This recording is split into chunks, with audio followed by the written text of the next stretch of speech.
right?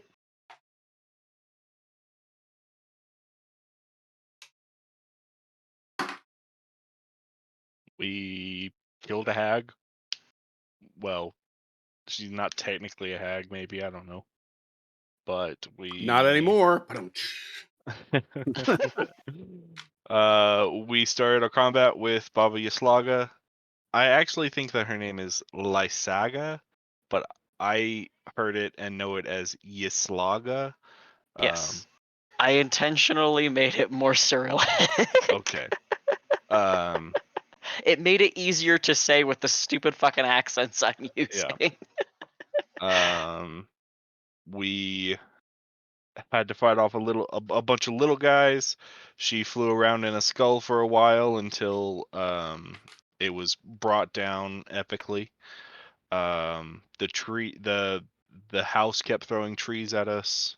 There was a fake baby inside. We did search the house and found a few magical items in there, I think, that we identified as magical, but not what they were, because none of us know identify. Well. Or have the pearl that we need to use identify. So we got some stuff, and did we go back to Kresk? Or I don't think that you had officially done so. At yeah, the end of session, you had done one other thing in Berez. I mean, we We did- searched the other houses and stuff. Oh, and we went to the mansion and met the ghost of the guy who is standing vigil over the ruins. Laszlo Ulrich. Mm-hmm.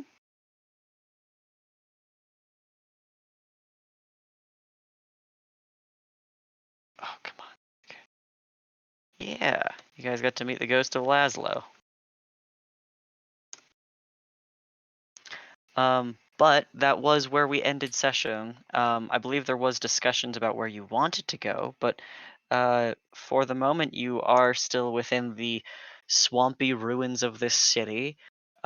Flies and crawling creatures buzzing in in the mists. Whole place stinking of standing water, and a number of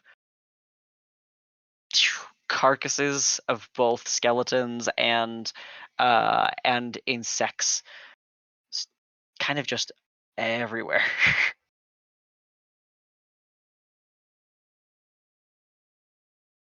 So what is it that you would like to do?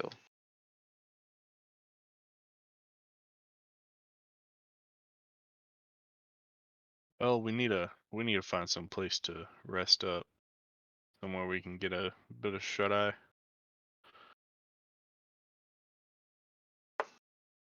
Plenty of space around here. Wait, who am I right now?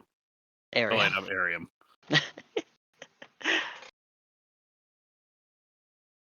If we don't mind roughing it, there is plenty of space here. Yeah, I'll go find a flat spot and I can pop up a little dome. And I'll go find a little bit of level ground and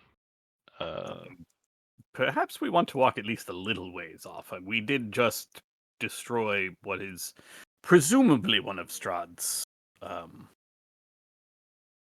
friends, cohorts, not quite companion, but someone he might keep an eye on. yeah, I guess that's reasonable. Let's okay, if we're gonna start heading some direction, what direction are we heading? Do we want to go back to Kresk? Do we want to meet up with Octavian and everyone else and figure out what our next plan is? I think that makes sense. That also might allow me to find a suitable pearl for a certain magical ritual. All right, sounds like a plan. Let's travel like an hour or so towards Kresk and then set up camp.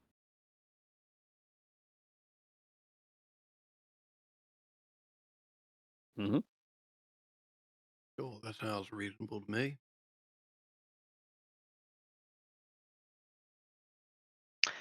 All right. You begin traveling north on the road by the Luna River. As you do so, you see across the waters some standing stones covered in moss that are standing out amongst amid the mist. Um, you see I see at least a figure who seems to be wandering within the mists, but is quickly swallowed by them. You head northward and are not surprised that the like percussive sounds of creatures, these small chittering insects, has not subsided as you walk. It had not maybe perhaps been as noticeable on upon your entry to this mire, but as you are leaving it, it feels rather present. You can find somewhere that you think is suitable to rest if you choose to. Little ways away. Yeah, and I'll set up a tiny hut and begin to trance. Okay. Is anyone setting up a watch or anything?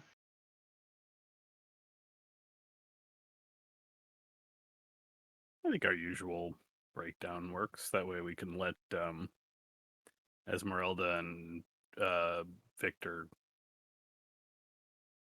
Get a full rest. get a full Mhm. rest. Wait, Okay. are we doing a long rest or are we doing a short rest? Long rest. I think we already short rested. Okay. So yeah,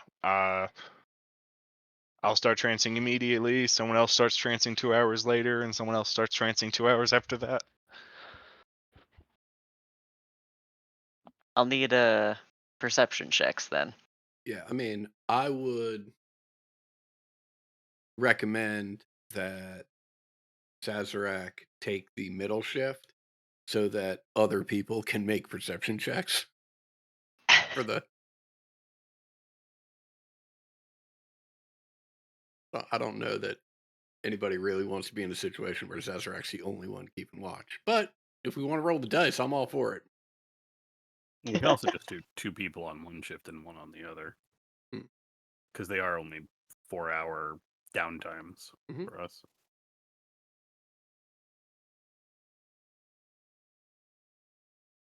All right. Tyler just got up.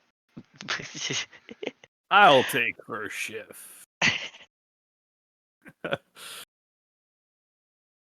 I will pull out my friendly favorite little crab buddy. Keep watch with me. Is he skilled in perception? Heck no, he's a crab. Just, getting He's- someone to he's- talk to, that's all. He's- His passive he's- perception is 9. Oh no. He He's does have skilled in melted 30 butter feet of absorption. blind. Hey. You watch out, because I will remind you that cavies are eaten and Floof can feed a village. Look, I'm just saying, I'm not the one who named him McCormick. Okay, that's fair.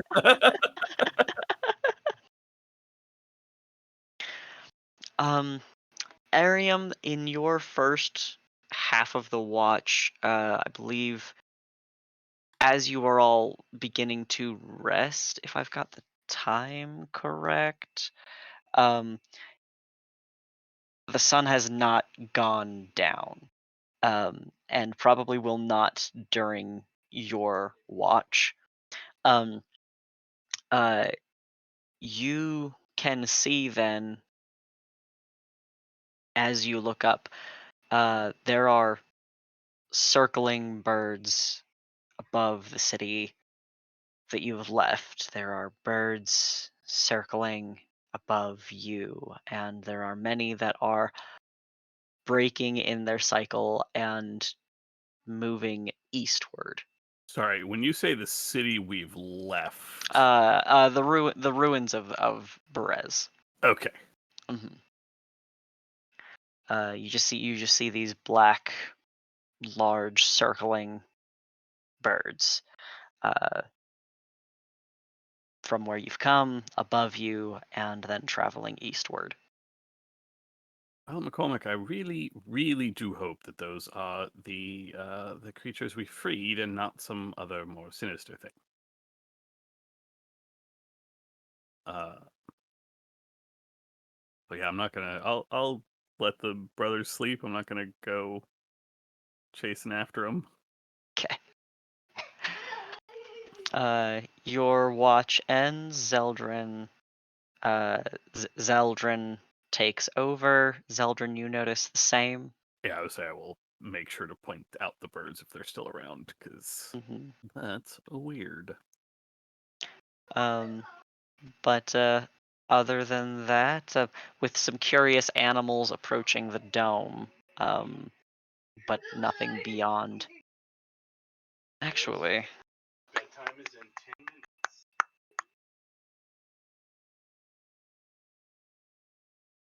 yeah, all right. Beyond that, you do not find anything so sinister creeping towards you. There is the occasional dire wolf that is wandering, sometimes in pairs, sometimes singularly, that cannot penetrate the barrier, but there is like lingering and knowledgeable staring before returning to the forest as the sun begins to lower.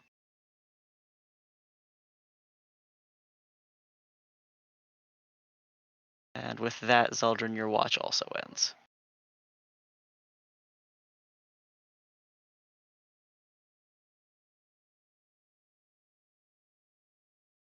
All right. Well, now we head on to Octavia's camp.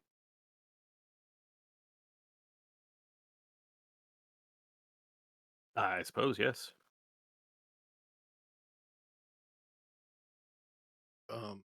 Just for record keeping purposes, although we've had a long rest, this is still the same day. Is that correct? Hmm. Okay. 2 days, Ariam. 2 days. It will be nighttime by the time your full rest is ended. Gotcha. Not right now, buddy. Bedtime's in 10 minutes. It is. um. So you guys are walking, right? I think I still have one more golden eagle if we want to travel quickly. Because it only took us 3 to tote everybody around that time. Well, where's our cart with all of the treasure on it? Is that also in Kresk? No, I believe that is still in um the second city we went to, not Barovia. We had left it with the Dusk Elves in Valaki, but I Valaki. believe we retrieved it when we went to Kresk.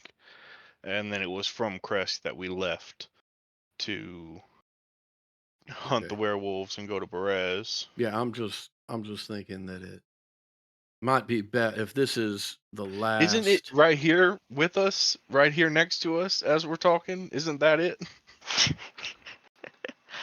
It's with the Dusk Elves. So I thought we had left it in Valaki, yeah. Right. We did, but we definitely took it with us to Kresk after we went from Valaki to Kresk last. I don't think you Did we? did. That's a lot that you were like Right. like they Right. offered to hold I it think for you. we used your transportation method to get to Barrett or to get to Kresk the second time. Yeah, but we can carry it with us as that happens. But if y'all say it's at the elves, then I guess that's Well, fine. the whole reason I bring it up is if this is the last of the treasure that you have to fuel this process, perhaps it's best that we go to wherever we're keeping that cart so that we might refuel and also get whatever coinage we need so that we might be able to purchase a pearl so we can figure out what these things are.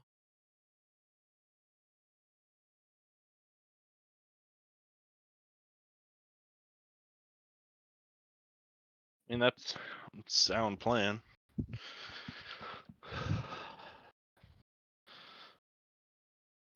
This is just Tyler being, I guess, confused because I really thought that we had brought the cart with us, and I also thought that Octavian was outside of Valaki, not outside of Kresk. But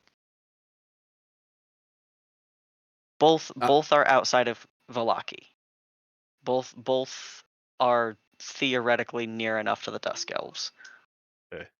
Because Vlad our Casimir offered to keep watch of the treasure for you so you guys would not yeah, get I remember robbed. that happening.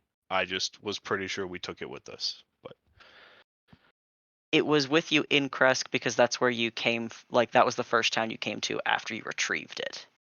But then you took it to Valaki.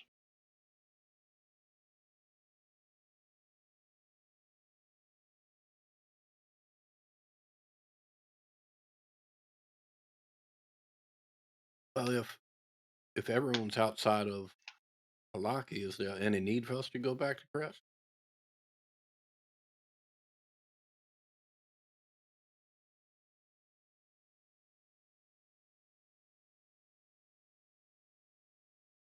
I mean, not that I can think of.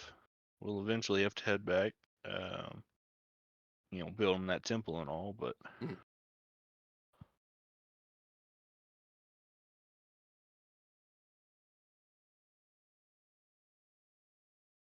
Is that what you're doing? I'm curious, brother.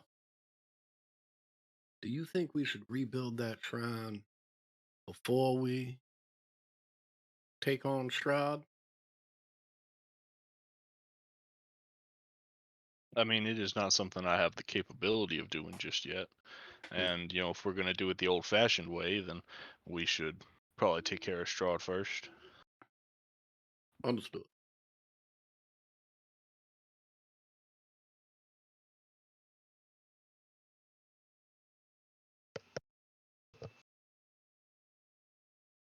All right. Are you then headed to Valaki?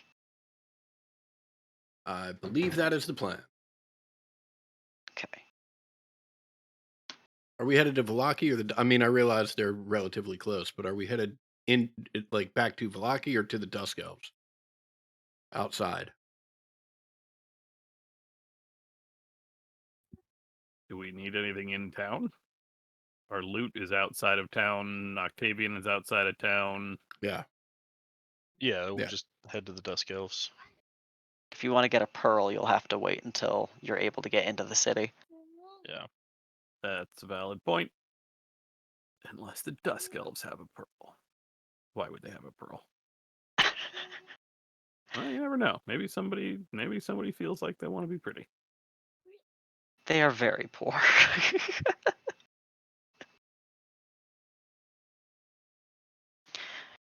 All right then. After your long rest ends, and as the aura of protection begins to fade, the darkness of the night, you are beginning to feel the chill and the cling of the mists.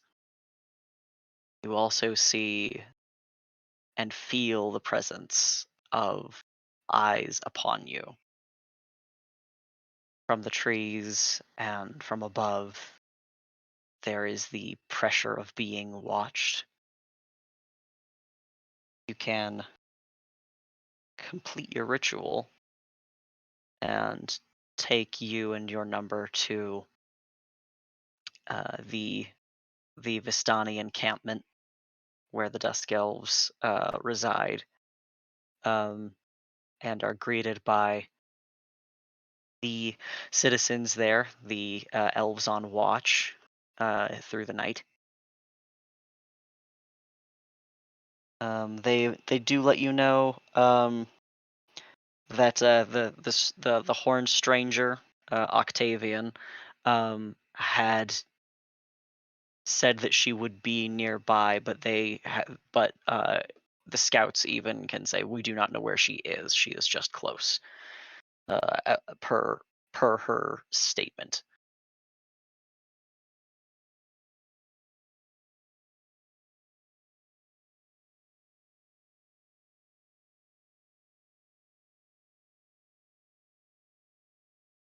I can cast sending to Octavian and inquire where she is.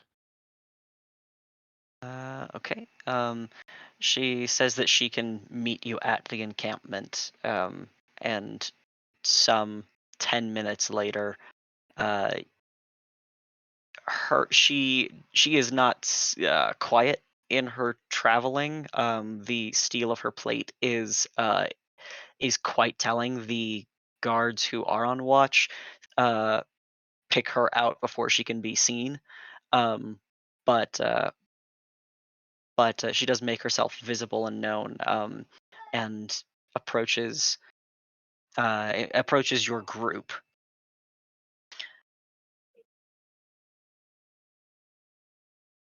Have you found what you were looking for?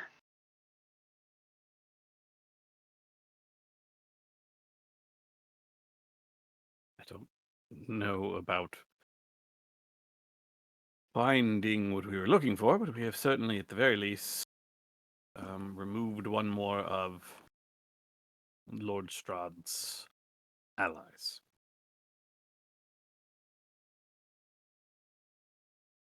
I think that is more than enough.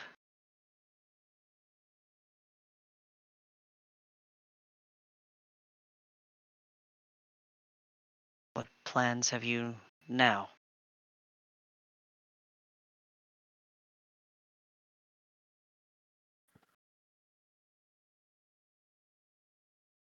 Correct me if I'm wrong, gentlemen, but I believe our plan at this point is to begin our final preparations for dealing or attempting to deal with Strahd. We have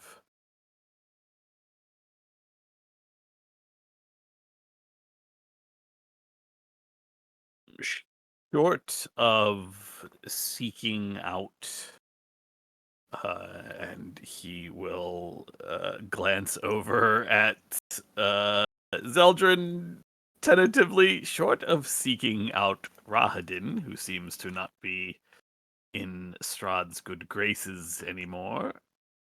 I don't believe that there is anything left for us to hunt for. There is that we have gone to the places. Well, I suppose we could go back to the old bone grinder, but I don't. Yeah. I don't know how loyal those individuals were to Strahd specifically. But we have Definitely something exhausted for us the. to take care of, but maybe not something that's necessarily needing to be done immediately before Strahd. It's not something that is going to weaken his strength, possibly. I do think it's not a bad idea to head back to Barovia, the city of Barovia, and speak with Irina's brother. But I mean, that is the same direction as the castle. We can work on moving shop a little bit closer. And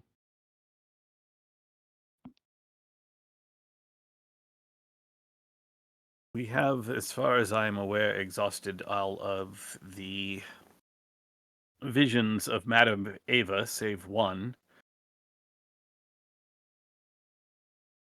But we have thus far not found anything that would lend itself towards that particular premonition. We have found Valdemir Horngard, we have found Godfrey Gwillem. We know that there is nothing we can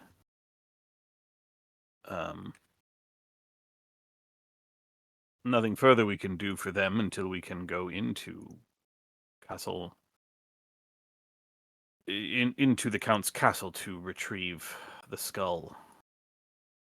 Yes, it Secreted might away not there. be a terrible idea to, if our first incursion into the castle is not to, go toe to toe, but if instead the plan is to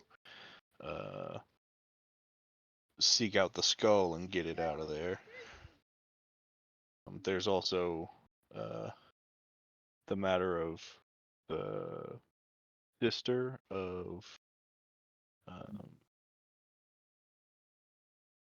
Casimir.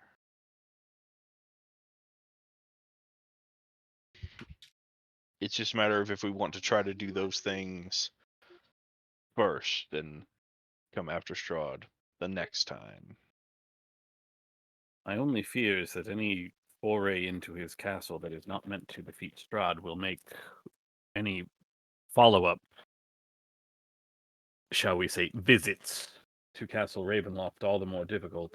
Whatever entrance and exit we might find is sure to be sealed up by the time we might return. Unless we're planning on using the front door for everything, in which case we're barking mad.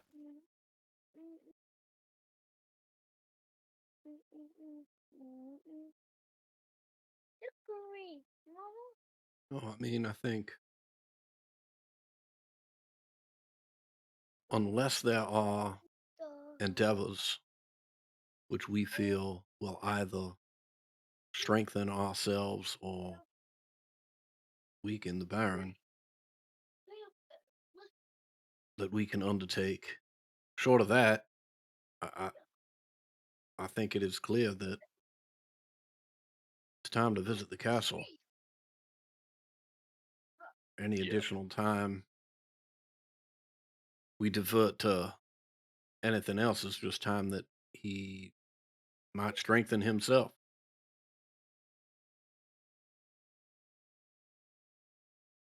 So unless we have some insights on how to pursue Madame Ava's last remaining vision, and I do not have those insights, I think it is time we make preparations and set out with our allies.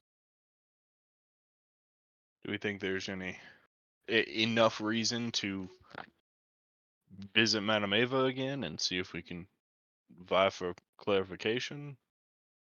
Girl, what you talking about? It feels like that defeats the purpose of a vague and cinematic fortune telling. If we just say, "Hey, can you tell us what this means?" It would be pretty fucking awesome if we showed up and we're like, hey, we're having a little trouble. And she was just like, oh, my apologies. Was I not clear? I do that sometimes. Here, let me explain precisely. Like, here's a map. You're going to need to go. My bad. I mean, she's also crazy. Yeah.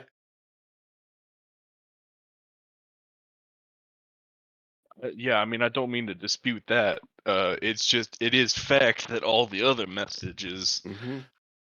awarded us something. Have proven useful, yes. I mean, I could give it a try. I can do a Taroka reading. I could maybe give that a shot. Wonderful. Don't suppose it will hurt. Yeah, give me a minute. Esmeralda sits down in her with her pack and begins unspooling all of her magical materials. And at the very bottom, she retrieves a wooden box that has been stained red. She gives it a small rattle, and you can hear the heavy, broad cards inside rattling. Uh, and she sits down, makes herself comfortable on the ground, and begins to shuffle. It's been a while, and I'm still a student, but this is one of those uh, bloodline things. Hopefully, it works. And she begins drawing cards, um, reviewing them as she turns them. Uh, and once again, um, not not terribly surprising perhaps to you, but still very clearly a divine phenomenon. The uh, Though different in their faces, you recognize the symbology that is drawn on each of the cards circled on the ground in front of her. The same ones that you had all been had all been drawn for you previously: the Avenger, the Healer, the Hooded One, the Mists, and the Tempter. Um, and at the final card, Esmeralda's face scrunches in scrutiny, and she says, "I mean, I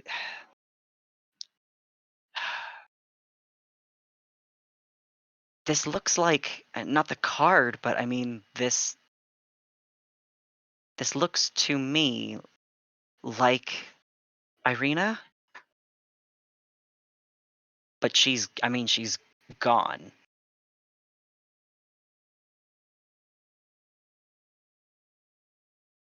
She turns the card towards each of you, and you kind of see like just the face of a beautiful visage of a person, um, whose face is not like painted or colored in any way, but but Esmeralda says like it's the same like hair and face. Clothes look different to me, but and then she shuffles the cards back into a deck.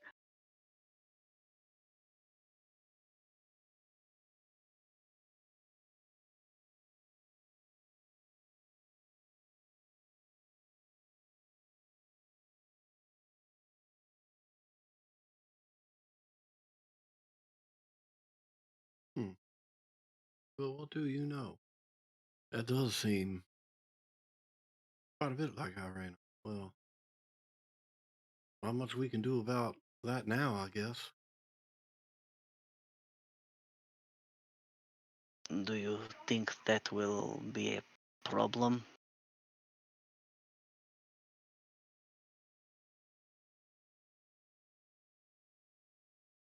But I mean, I suppose if it is, it's just one that we will have to deal with. I mean, Irina is no longer here. She has gone off to a safe wherever.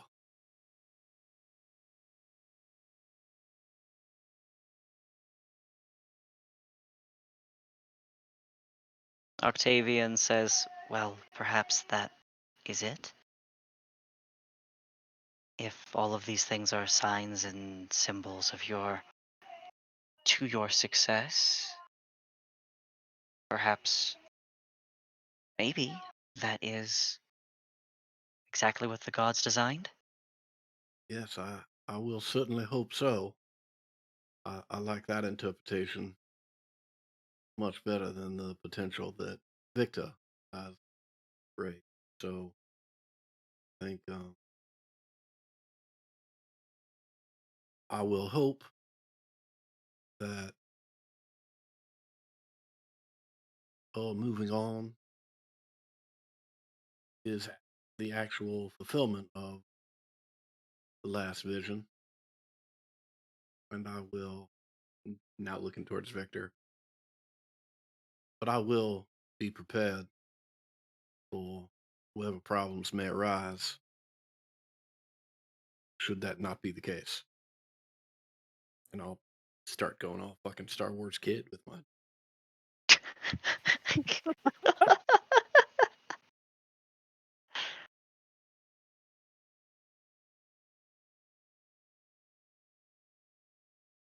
Yeah, take that. Oh, wow. Yeah.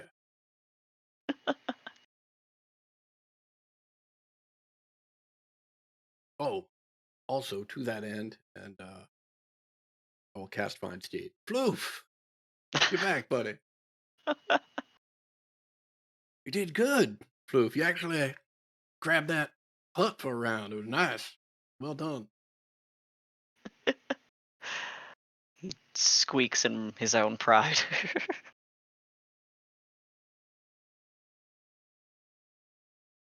Sorry about those bugs. I'll get you a better flea collar.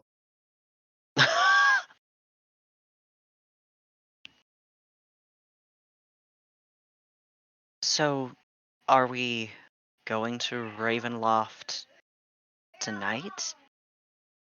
And are we looking for Patrina and the skull, or are we just going in to try to find Strahd and just try to get it all done at once? I certainly think we should wait for whatever passes for day around here. It is only a small difference, but for a creature who is a creature of the night, it, I feel, makes more sense to deny him at least the concept. Agreed. Although we have some distance to go to get there, so. Well, also, wouldn't it be wise for us to get into Valaki in the morning, try and get ourselves a pearl so we can see if any of these trinkets that we have recovered might be of additional assistance to us?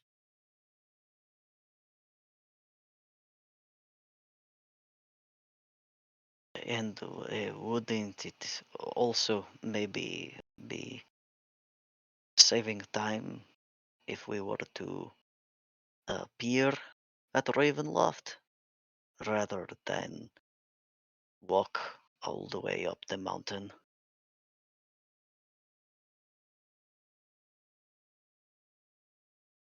We had to run from there in the first place. It is not not safe passage.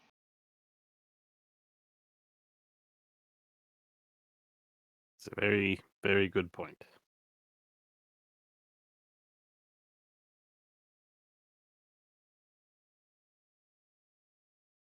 Right. So it sounds like we all will have the evening.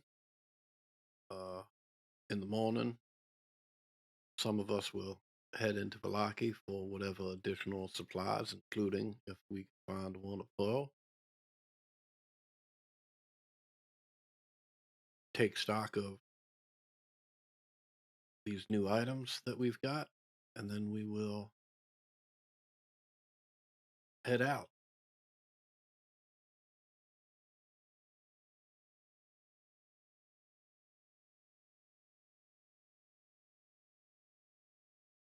Do we think that Casimir will be safe in the castle? I mean, not safe. I mean, he's already been killed by Strahd once, but are Don't know. we. Is anyone else having doubts about whether or not he'll be able to, I don't know, maybe keep focus?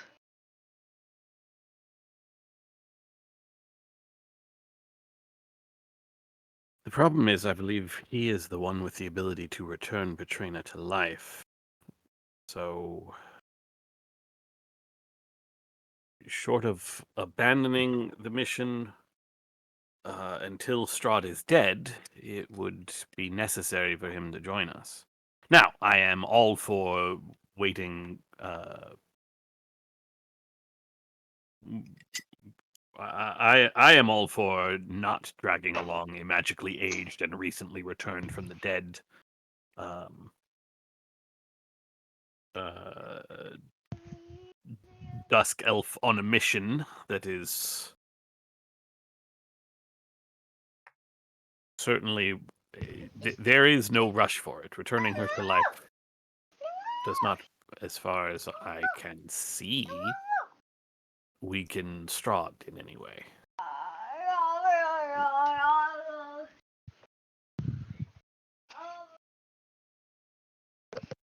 I think the risk of Casimir's death and the inability for us to revive him, as that is not something I can do without materials that we do not have. Um, Perhaps we can convince him that it is in his and his sister's best interest if he is um, waiting until the coast is clear.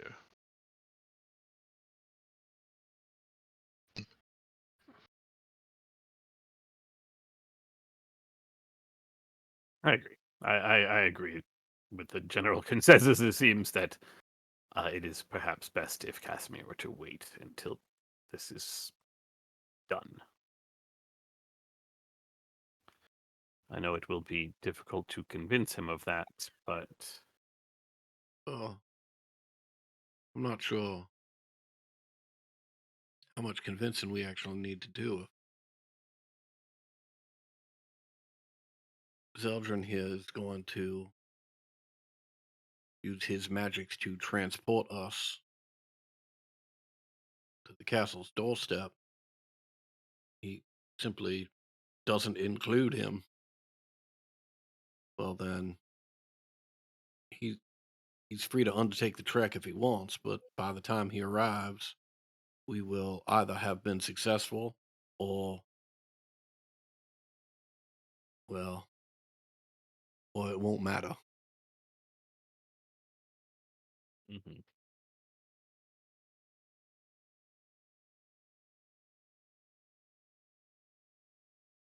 Well, I mean, I'd love him to agree, but his agreement is not necessary.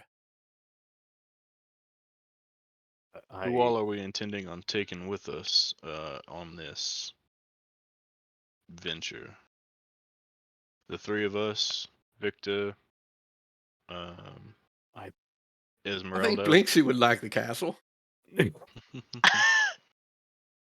Octavian, are you interested in coming with us, or do you need to stay behind? I think that I would be more than better suited to the battlefield than I would be here. Very well.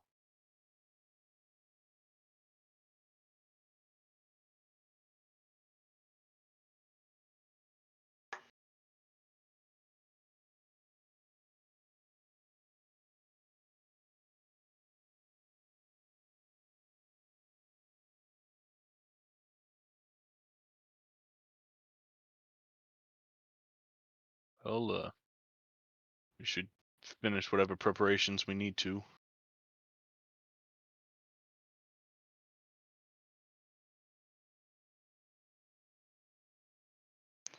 Well, we've already slept, so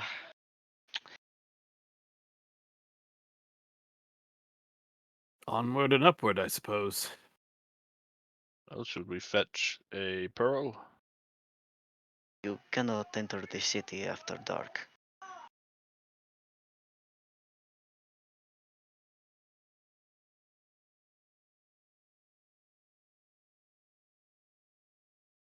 Shall we sit here for a few hours and then go fetch a pearl? What do you do while you're waiting? Any other things that are being done? And does anyone go and speak to Casimir?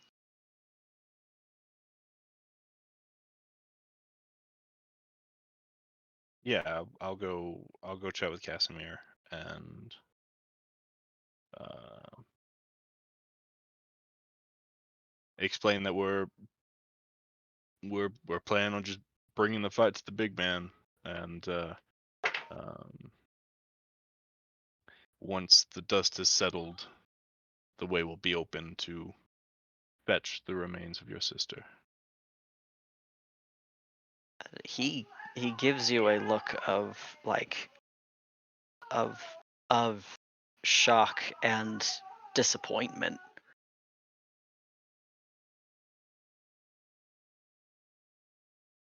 I can't leave her. She's still whispering to me. I can't keep like this.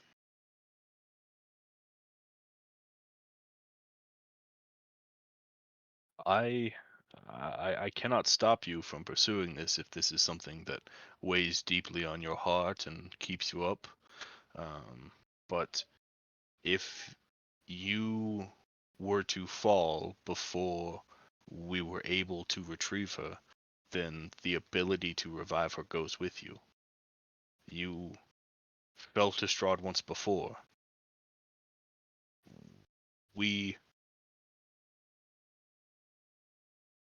If we try to infiltrate the castle, we can head for other destinations than just Strahd, but we cannot count on him not coming to us. We cannot assume we would be unaccosted and that there would be no danger. The only way to know that there is no danger is to take care of it and to end that. If it is something that you intend to risk, like I said, I shall not stand in your way. But your sister, the only way to guarantee her resurrection is for us to clear that castle of enemies and then you enter. Otherwise, there will be a risk of it failing. He shakes his head and says, I have waited for you. And if this is your decision, I am going to follow the instructions I have been given.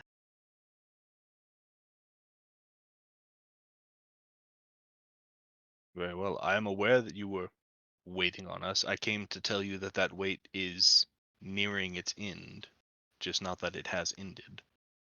But if it is your intention to go through with this, then may the Twilight Rider watch over you and protect you as you venture in.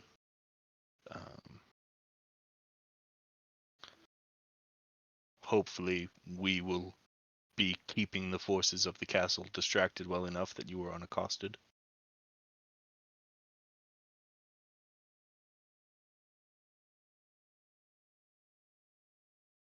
He doesn't really say anything more to you, but turns away from you, and in the small hovel, there is little else to do but to leave as he begins to pack his things.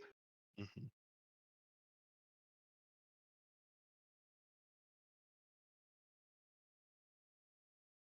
And before the night is through, with your passive perception, you note when the guards at his home have changed, and only one stands watch instead of two. Mm-hmm.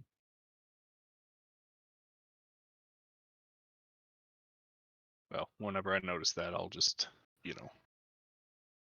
let everyone else know. It seems like he is venturing on his own. It is likely we will beat him there, but we should be aware that he will be pursuing his own goals.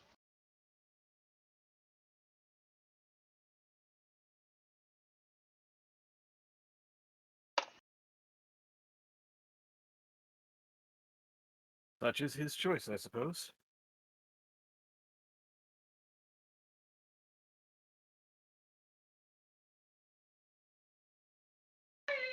All right. The night passes. What all is there anything that is done in preparation overnight?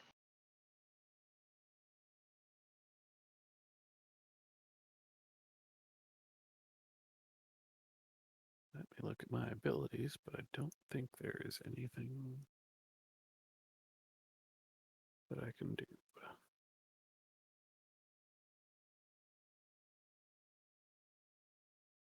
Okay. Esmeralda spends most of the evening in what appears to be ritual prayer, um, as does Octavian. Victor reviews through his spell book repeatedly, um, but besides that, I think I'm gonna take a moment to ask before you guys go in. Like, you guys have amassed quite a bit of like treasure and items and things, in general. Some of which have not yet been like gone through. Yeah, we're waiting for morning so we can get a pearl to do that. No, I like. Okay, well, not just the stuff from the last time, but like there have been things that you've had in your inventories for a while now that have not really been uh, looked at.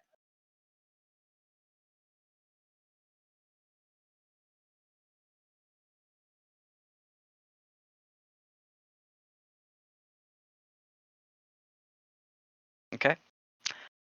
In the morning, then, with the wealth that you have that is being watched over by the Dusk Elves, you are able to enter the city and acquire spell components as necessary. Um, Seeking out a pearl, is there anything else?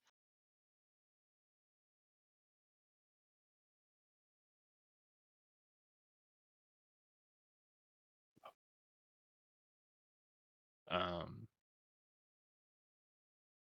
we've already been to there's not like a jeweler here where I can try to get diamonds again. You can get those from the church. Okay, I will try to get whatever I can.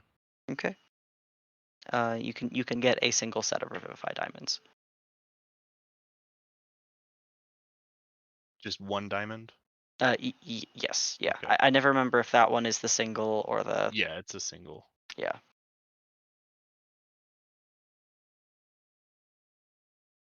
Oh, well, I guess there is an S on it. I've always just assumed that it had to be one diamond. I thought we had like a... Oh, well.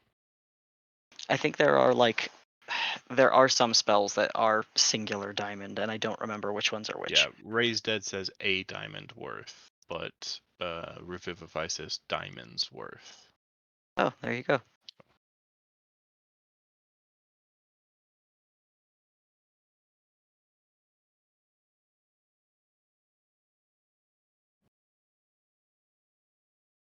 Is there anything else purchased or done in the city of Alaki?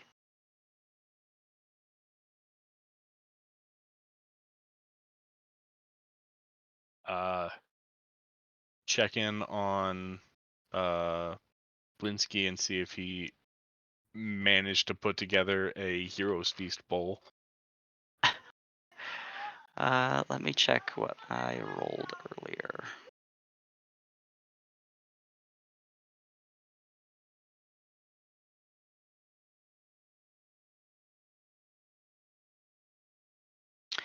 Um. Yeah, he had success in getting you that item for you.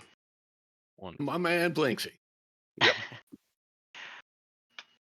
I think that is that spell slot and like the preparation still, and it is only for 8 hours, Yeah. which is a long time in D&D. But like, if a lot of shit goes sideways or whatever, like that will fall off.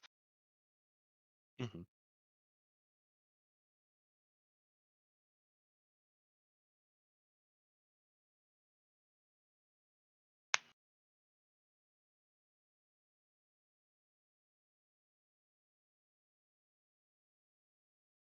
It's not 8 hours, it's 24 hours. Oh, is it? Yeah. Oh, It okay. takes 1 hour to eat the feast, but then the perks last for 24 hours. Okay. I think that still stands that like if things go pretty Yeah. sideways, then that is gone. Yeah, and like I will have to rest before we can cast it. I don't have Heroes Feast prepared, so Oh, okay. yeah.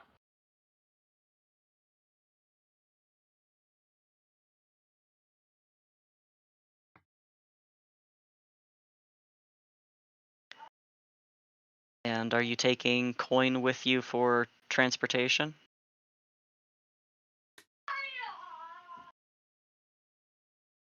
I mean, I'd say hell yeah. Yeah, yeah. I mean, unless we're like, I was kind of thinking we were moving the whole camp and like not planning on coming back here. Mm-hmm. And I guess that's still true if, everyone is coming with. We can set up camp somewhere else. Yeah, you could. But yeah, I mean, I would like to take all of our gold and all of our Okay. treasure with us. Okay. Just as a consideration, while you can teleport with it, if you are leaving it somewhere, like there will have to be Yeah, a I was yeah. thinking if we could teleport close to Castle Ravenloft and then set it up in the mansion and leave it in the mansion since that's, unable to be entered by strangers, etc. Okay.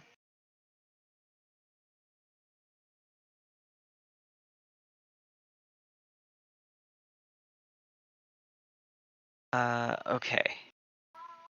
Yeah, that's fine. If you are moving camp, where are you planning on moving to?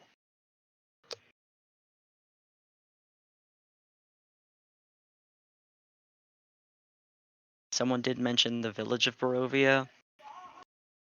But it looks like that's still a pretty long, like,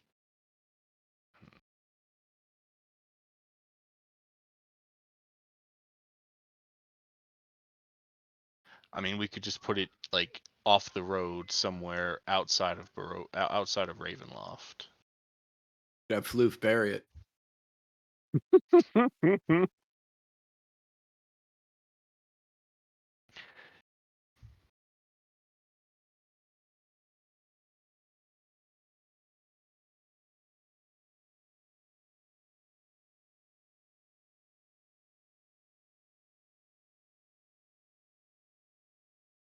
Yeah, I mean, I think I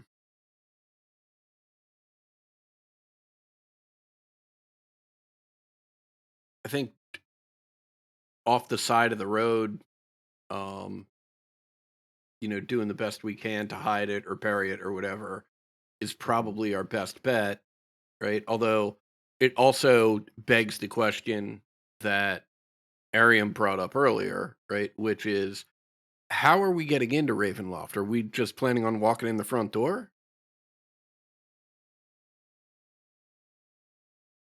I mean, we might be able to scout the outside and find a back entrance or, a sewer grate or something. Okay. But we have no leads on another way in. Okay. Right. So, I mean, I think You could teleport into the dining room. we could teleport into the dining room.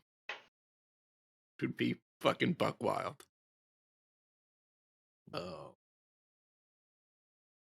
Maybe we'll catch Rahadin eating his morning cereal and doing the crossword. I don't think Rahadin's there anymore because Mhm. Mans was looking up Strahd's weakness at the Amber Temple. Mm-hmm. I don't I think something's right there. Maybe I'm wrong.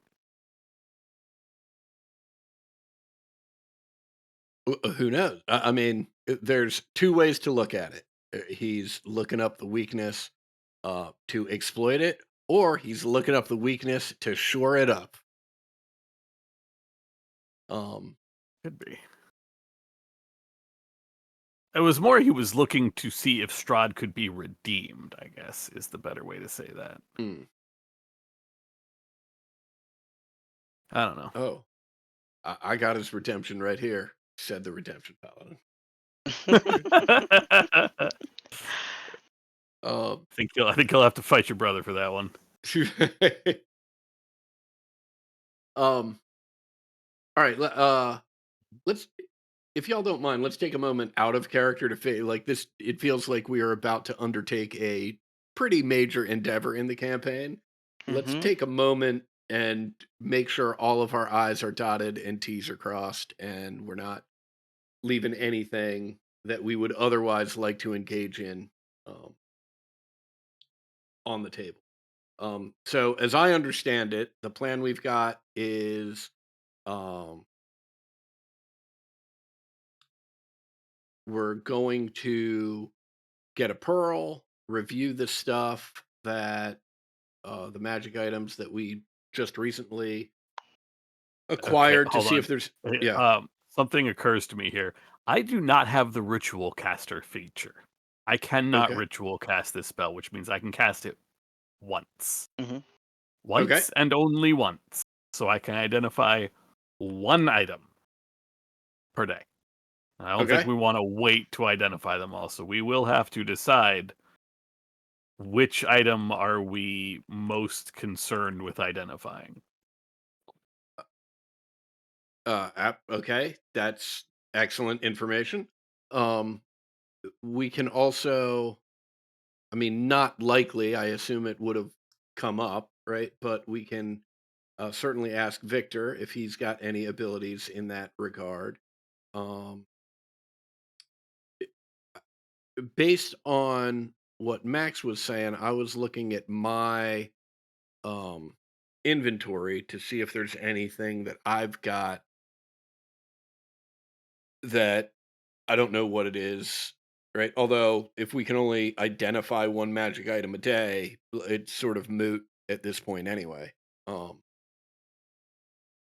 so, and even at that, the question is, like, is do we think that's a good use of your spell slot to arbitrarily pick an item?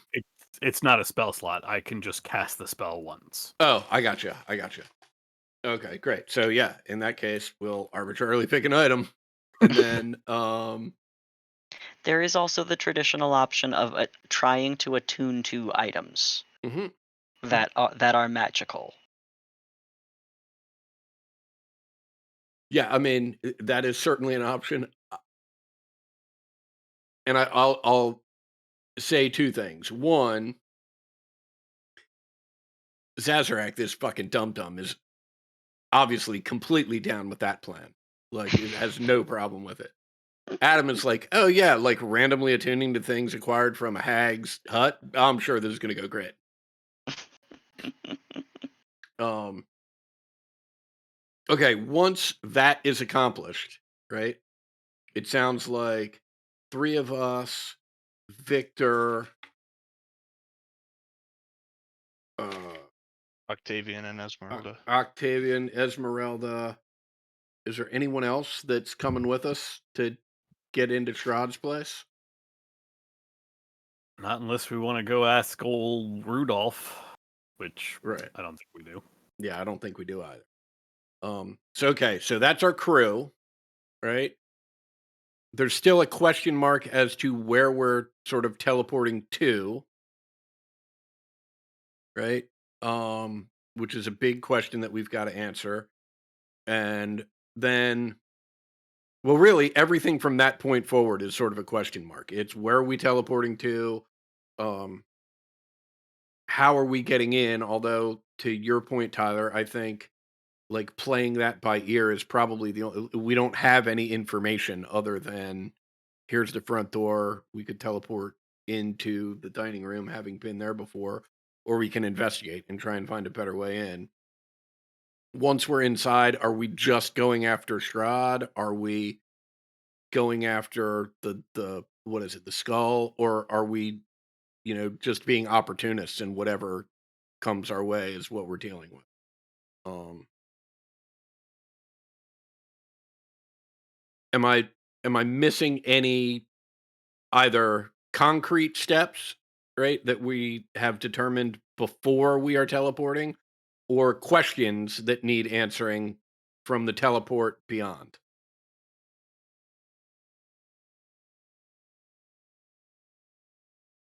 I think that's all the questions. Mhm.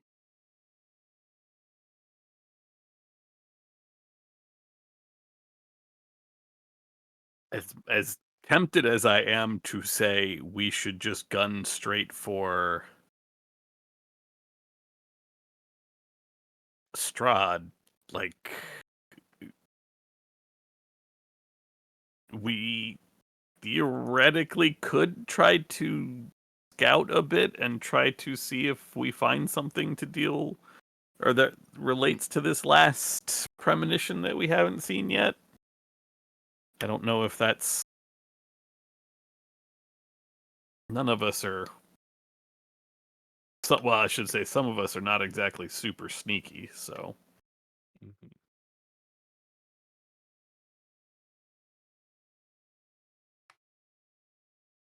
I don't know. I feel like there's a chance we're missing something, and if we try to just walk up and body Strahd, we're just gonna get destroyed. Well, I mean, on the one hand, like I agree with you. There's certainly that chance, and it feels like um there's something that may be hanging out there, right? But the flip side of that is like I don't know what the fuck it is, and I don't know how Yeah. I don't know how we'd figure it out, right? And so, short of answers to those two questions, to me, it feels like, look, it's time to go, right? We can certainly, we could certainly poke around for a shit ton more time trying to scrape every last secret or advantage but I mean, we've we know we have all but one of the visions, Mhm. fully investigated and acquired and gained whatever advantage we can from. The final village Mhm. vision, it's sort of up in the air as to whether it has it been fulfilled, has it not? Is it about Ariana? It could be. We're not quite I mean, sure. as far as the visions go, like all of them, like they start off with like this card tells of a holy symbol, this Mhm, card tells of a weapon, this card tells of history, this card sheds light on someone. The last one, all it says is like your enemy, this card will lead you to him.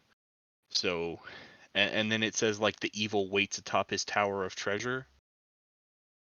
So I mean, it might just be like you'll find Strahd at the top of his tower. Uh, I mean, that might be all the card really is. right. Well, and even if it isn't, like I think we've done a good job investigating all the leads that we have, Hmm. and I don't know that we've got any more leads at this point. Um, Yeah. Yeah, I mean, I think like I also don't have any items that I don't know what are, except for the stuff that we just recently got. mhm, But like my attunement slots are pretty well taken anyways. I think that we're strong enough that we can go in there and like maybe not beeline for like the top of a tower, but like mhm. face whatever we come across and get to him when we get to him. Um, I guess another question that comes to mind, given um,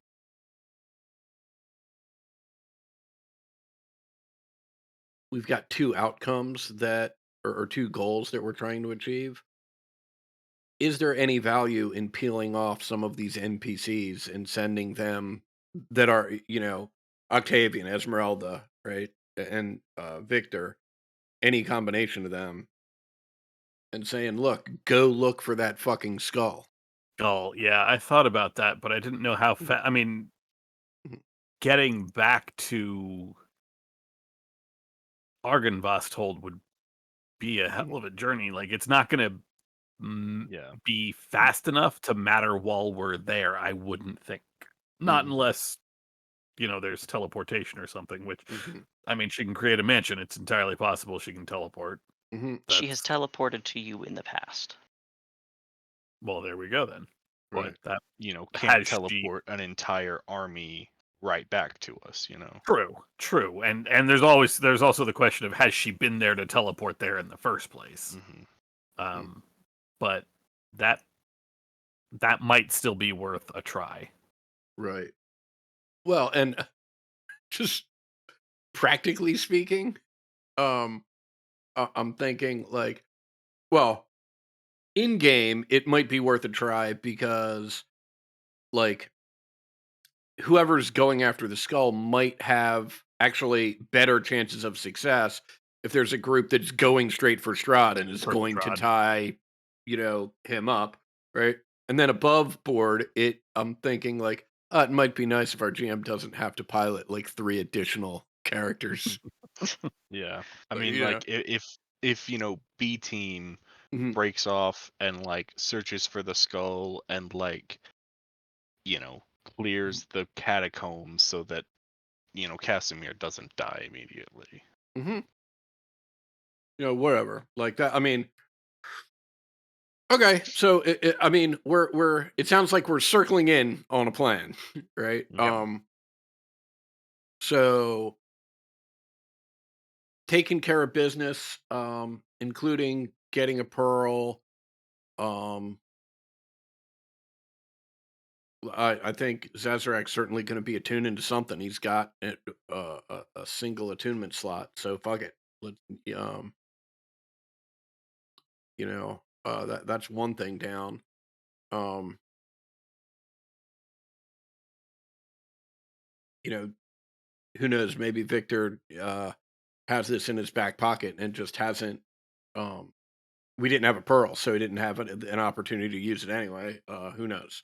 Um, True. but once we acquire that, um, I don't think there's any mundane items that we need. But then we'll start our teleportation. It sounds like we're going to teleport. Are we teleporting to Barovia and then hoofing it, or are we teleporting a couple miles outside? I mean, we've been on that road. We can presumably go anywhere we want on the road to the castle. Um, Yeah, teleporting I out think there. we stop a little ways before Hmm. you know stash the goods Hmm. and then make our way on foot. Okay. And then do whatever sort of scouting investigation we can to try and find some other sort of stealthy way in. Um, hopefully find something, but if not, going in through the front door. Yeah, yeah. Yeah, and then I'm um, always here for a bold approach. and then um, well, actually, I guess it sounds like players are sort of down with the A team, B team approach, but obviously that is going to require buy-in from you as well, Max. How do you feel about that? Sorry, repeat the question. Like it sounds like we're all of a mind where it's like, oh, let's peel Octavian, Victor, and Esmeralda off and have them look for the skull, right? Hmm. While we try and deal with Strahd, right? Hmm. And Is yeah, go it for it, Ted. is it worth a slight addendum where we help them get down there, and then if we find it, we head up and they head out? I'm just thinking, Yeah, I that's a think great that's a if idea. good. if I think that's a good idea. if yeah, because I was gonna say if Rahadin is there, like Mhm. no offense to Victor and Oh, they're Esmeralda, dead. I don't Right. like their chances. Yeah. No, that's a great I idea. That I that will that guy jacked us up pretty good. I Yeah. will remind you that Esmeralda's role here is your as your aid against Strahd specifically. Well, Well, then right. So, Esmeralda doesn't Like, go with B and you team. you obviously Like you can that's a do whatever you conversation want, that'll happen whenever it happens. but right. if you're asking from from my perspective, like if she has a utility outside of being a martial class, like she's specifically Right. helpful with Strahd. Well, I Okay. think in this case, the plan is as follows. Once we get in, right, we're all going to stay together to get down. Actually, we're all going to get in, and we're all going to look for the skull first, right? We're all Okay. getting down into the basement, right, to try and find this thing, right? The goal is to find it, right, and then send Victor and Octavian out with it, right? Have Octavian teleport as close as she can, right, to expedite, the arrival of an army as much as Yeah. possible, right? And Yeah, and I mean Victor's been to Argynvostolt. right, right. And so, send the two of them out. The four of us will then continue on, or the three of us and Esmeralda will continue on, and try and find Strahd and deal with him. Does that sound like a reasonable plan to everybody? Yeah, and on the chance that like finding the skull has absolutely taxed all of our resources, we retreat and come back the Yeah, next we day. bail. Okay. As a reminder for like retreat, the magical 45-minute ritual requires that you have 45 minutes of like space to do it. Like you can't activate it and roll out of combat with it. Just so Yeah. I don't think we intended to use it to like evade combat. Though like the specifics of the teleportation is that you are traveling in the border ethereal for 45 minutes, not that you have to sit for 45 minutes and then teleport. Yes, but I'm pretty sure that like the intention of the spell is not like Right, it's a yes. travel spell. Like Yeah. even whenever you were joking about like teleporting into the kitchen, like Hmm. this is used to travel roads fast. That's Yeah. it. Yeah. I just wanted to make that clear so it doesn't come Mhm. up later. Yeah. Um. No. Yeah, Mhm. no, I mean, I think, and correct me if I'm wrong, Tyler, but I think the circumstance you're describing is more our resources are tapped. And so we feel like, wow, we'd really prefer not to run into Strahd under the current circumstances. Let's get out of here before that happens. Right. Yeah. As Mhm. opposed to like, oh shit, like we're getting our asses kicked in combat. We need to get out. Like in the Yeah. former case, we've got the time to make the effort to get out of the castle so that we can Yeah. Once we're recoup. fighting Strahd, he's the only one allowed to retreat. Right. And I said that and I'm like, no, but I'm not gonna allow it. Okay. Um. In I'm really debating sharing this one, but like I know besides the stuff that you picked up at the Hag's house, I know that there's stuff that you guys have in your inventories that has yet to be examined. Namely like the secondary book that got picked up in the Amber Temple and the red crystals that you found on Strahd's spouses. Um like and I'm not saying that those are critical and those are only the only things, but like those are things that I've been like that like have been in party for a while now and have not had a lot done about either of them. And so I want to be very, very like I don't want a resource to come up later or a material to come up later or something to come up later that you're gonna be like kicking yourselves that was not looked at all. And I only bring it up because you have like this one opportunity to cast identify. Yeah, I had Like you no idea there was another book from the Ember Temple. Well, I don't know who has it. I don't remember another book either. Honestly, Like, I think Victor has all the books. I think it's well, I like mean, nope. I have the Tome of Strahd. okay. You picked Um, up two books. You picked up the Tome of Strahd and you picked up another book inside that shrine.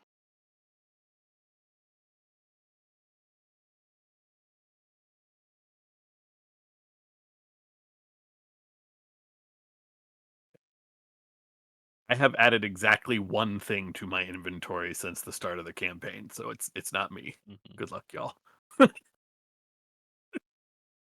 I mean, the red stones, like we did everything we could short of identifying them, and decided, and doesn't really matter. We'll figure it out when we get to Ravenloft.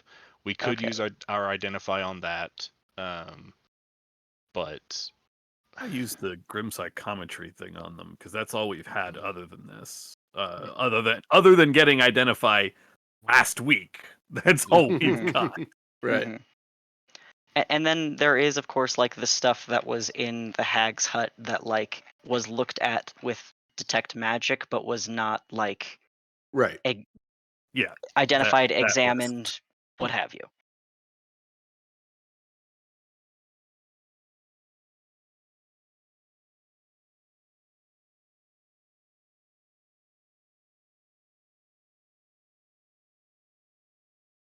Well, I mean, do we want to just take some time and sit down and start attuning the stuff? I mean, I looked back over my stuff. I do have one attunement slot left. Yeah, Victor, have you got any ways to figure out what any of this stuff is?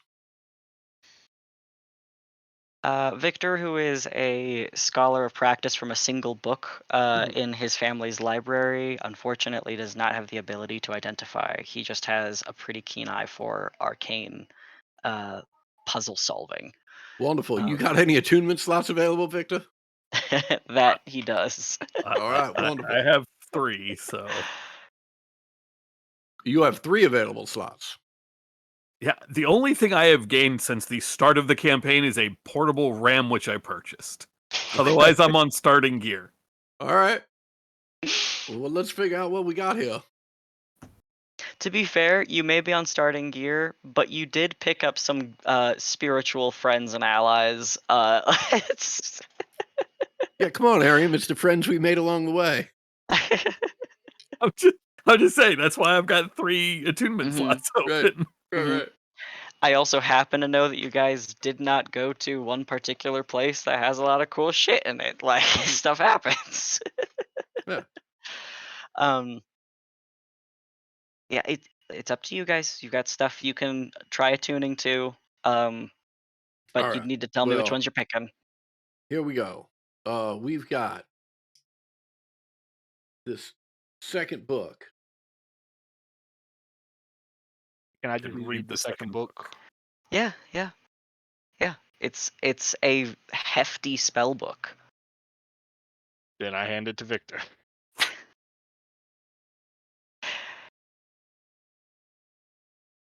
Victor. I feel so confident that if we found a spell book, we already handed it to Victor. Victor. I- Is identify in there? I can check and see if identify is in there. I know that you didn't because at the time you were so angry at Victor, you were not talking to him. Mhm. How dare you? The only time I was that angry at Victor, I was under the influence of magical ness. Other than that, Victor's been my boy, that creepy fuck. Oh, I know that you've been fine. Like Right. it was like Zeldrin found the spell book, and Zeldrin was particularly upset with Victor in the Amber Temple and did not speak to him. Like that and I have been waiting for that, not say like give the NPC the spell book, but like that spell book has been in the party for a long time. It's okay, Victor. We're all good now. They're all good things. See, look, you got the spell book. I have to find the guy's spell book now and see. Also, I mean, even if the spellbook has identify in it, unless Victor can like procure Ritual a casting. ritual, you know, he can't cast out of someone else's book until he like puts in his own. Right faster, Victor. Um, Let's see. and, In fact, this spell book does contain the spell Identify. fantastic.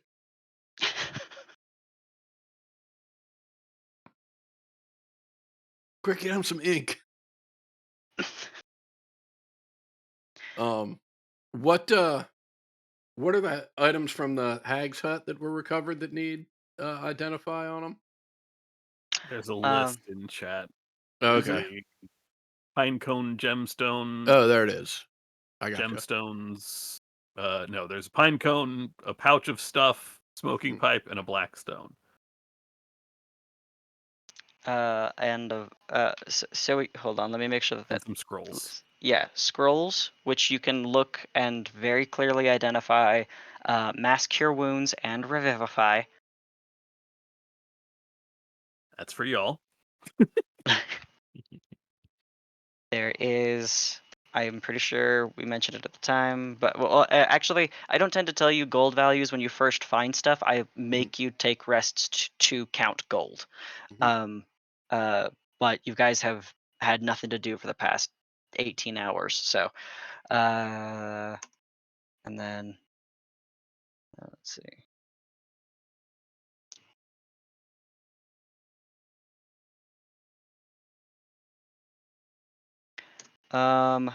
I'm going to say for the gemstones, let me roll a die, and I can determine how. Like a minimum of one is going to be diamonds, of those 500 gold value diamonds.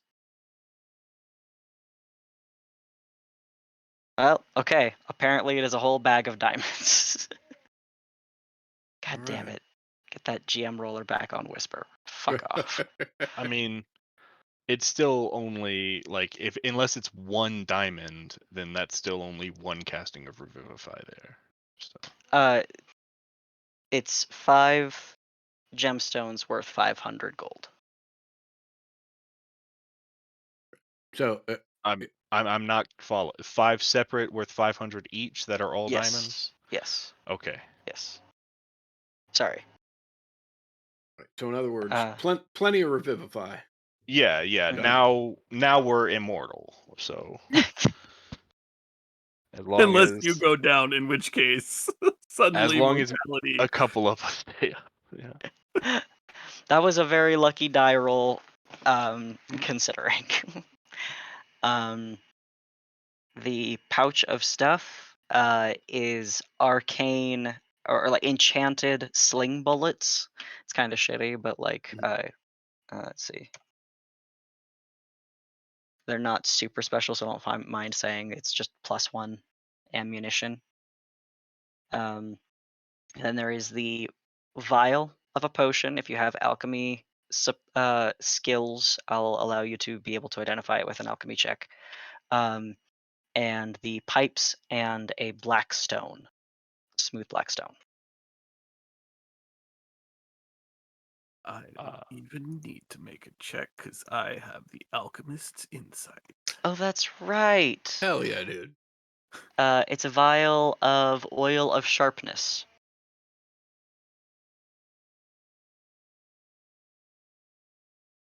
That does exact.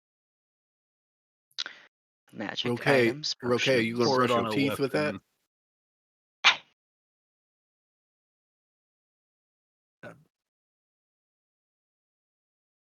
Code of slashing or piercing weapon gets +3 to attack and damage rolls for an hour.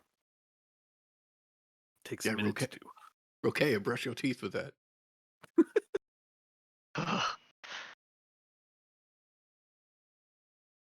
Silver shards. Silver shards.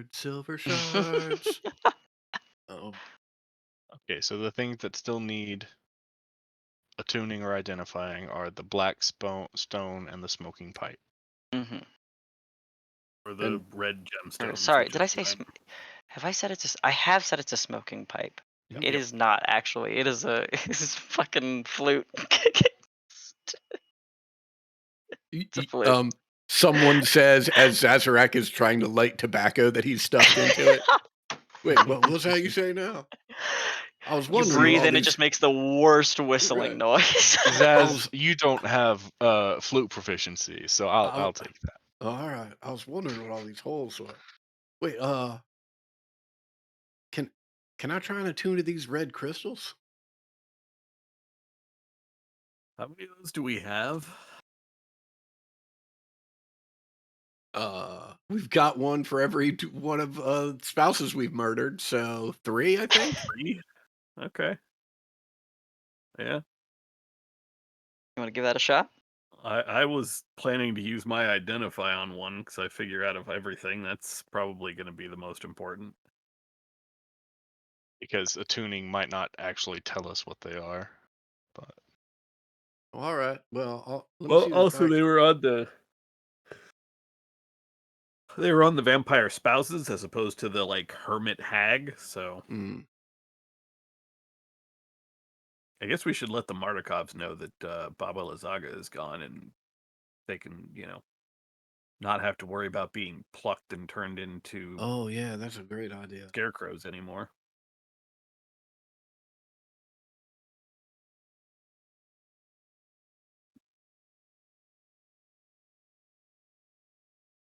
look at this pretty black stone.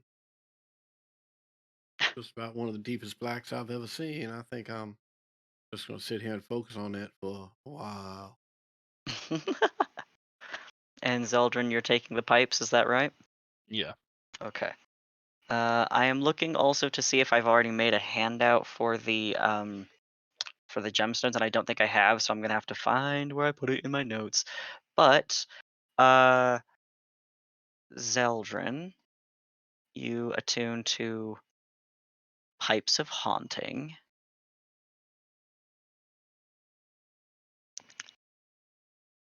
And let's see. Zazarak attunes to a stone of good luck.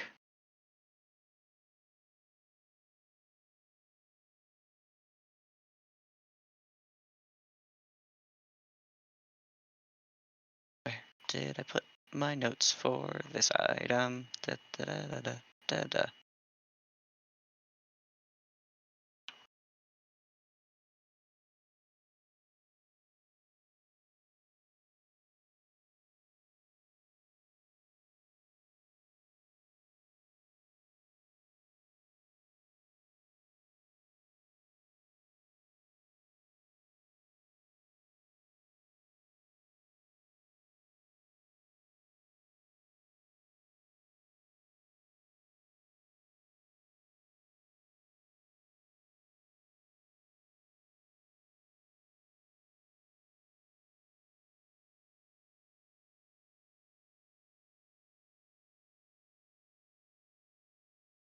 In this time, I would like to give that stone of good luck to Ariam. Okay.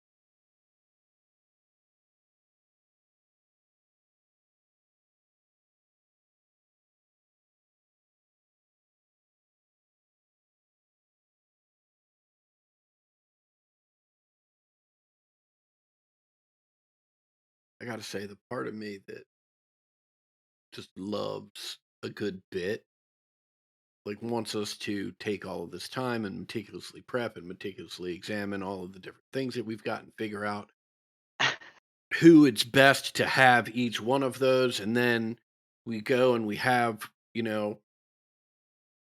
enter the castle and, we do this great exploration and we turn a corner and we see Strahd for the first time and then just squashed, just absolutely destroyed. Like no chance to use any of the revivified diamonds, just obliterated in the blink of an eye. The shard of the Raven's heart is revealed to you. It's a very, very simple item, but you have a lot of them amongst you. Hell yeah. One for each of us. Mm-hmm. Or we could give some to the squishies. Well, look, I do care for each and every one of them, but I could not bear to lose either of you. So, if we stay alive, we can bring them back. I mean, you guys will be fine. Don't worry about it. Why didn't you tell me Yeah. Victor was right behind me? The only thing I'm unsure about is accepting power from something referred to as the Heart of Ravenloft. That sounds like something I would rather plunge a blade into. Well, we can certainly still do that, since once that is done, well, I won't say their need is gone, but we certainly won't be in such dire circumstances, at least. Also, this might keep Rokea from attempting to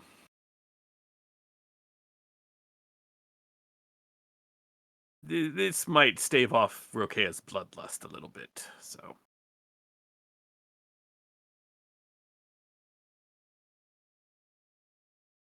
Well, brother, your fear for my life is endearing, but I think until I know more about what the heart of Ravenloft is, I do not think I wish to attune to this.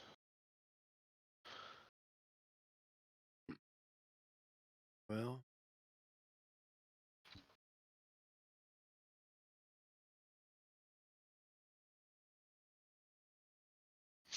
brother, last time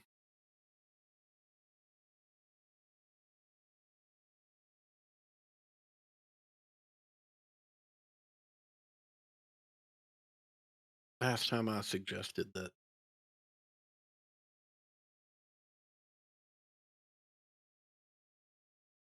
we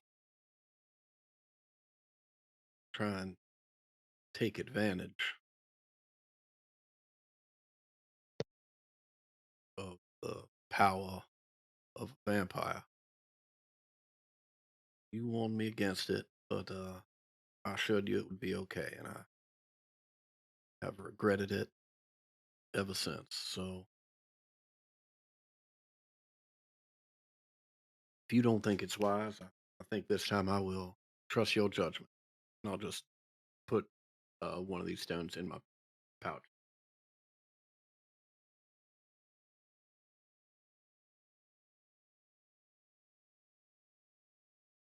My hesitation is largely out of fear of if there is some corruption that is fed through these stones or some such. If all three of us are under the influence of it, that would be very bad. And that paired with, I do not believe it is good to take the blessings of evil or darkness in your attempts to fight darkness. I prefer to rely on that which I know is good and true. Well, I hear you, and as I said, I've made this mistake once before. I am.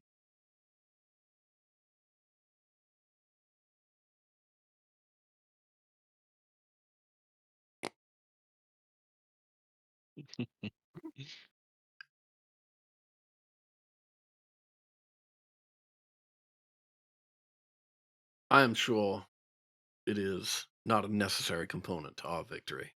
I will trust your judgment.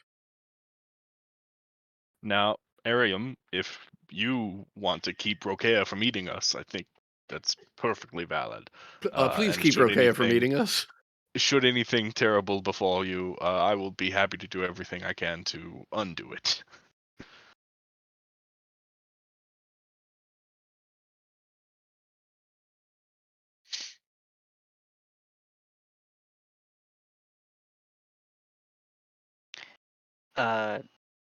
Victor, who is like examining the texts that he's been given,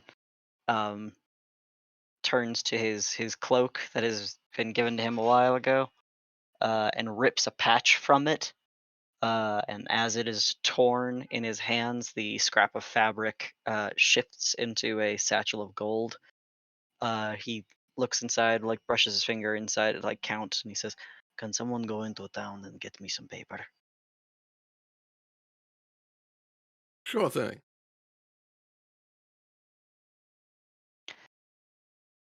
For the benefit of having it accessible to you, it will take the time, but like you guys you guys are whiling away your morning handling some of these things as you're short resting and attuning and such. I will put identify into Victor's spell book, so you'll have it accessible as a ritual in your party. Excellent. But I'm not gonna let him spend any more time doing anything bigger at this time, since there isn't the time for that.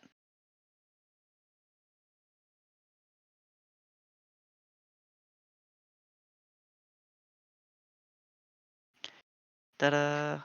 Now you're less of a shitty wizard, man. Yay!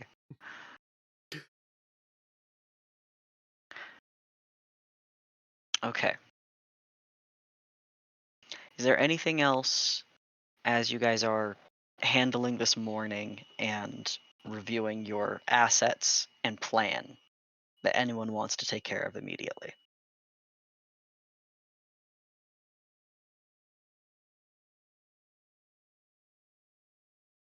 Okay.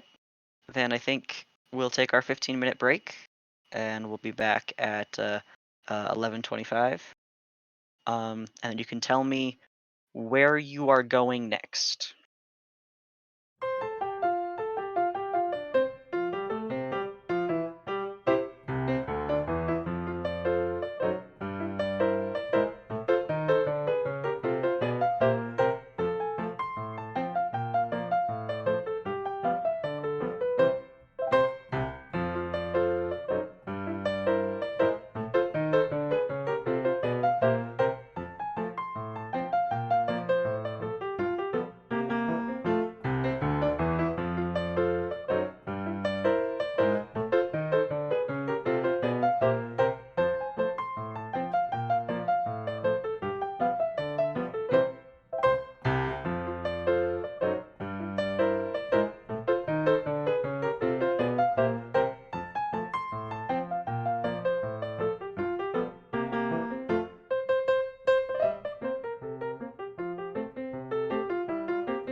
So you have spent your morning piecing together information and materials and resources that you have.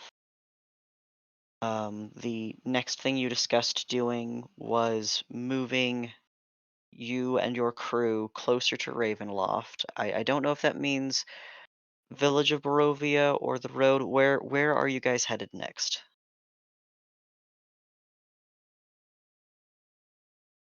Just a couple hours walk away, outside of the castle, just on the road.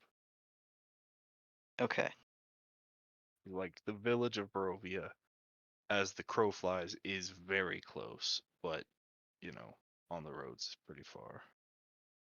I think this map kind of depicts a little bit more of like a fun like illustration, but like the village of Barovia is probably the closest destination that you guys have to Ravenloft. Again, if you want to like be on the road, that's fine. But just so you know, like you're kind of teed up if you start at the village.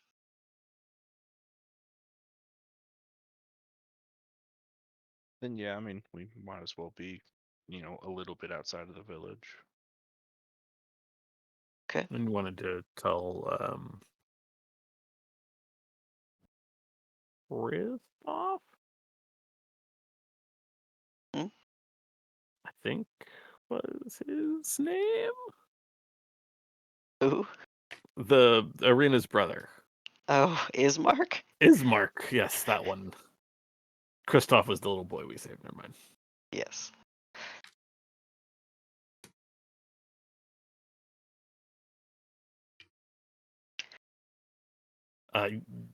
You would wanted to tell Ismark about Arena anyway. So going into the village of Barovia, even temporarily, seems worth it. Yeah, just I mean, I've informed him of what happened through sending, but just heading in and uh, letting him know kind of what has happened and what there is left to do. You guys haven't seen him basically since you've been to this village, right?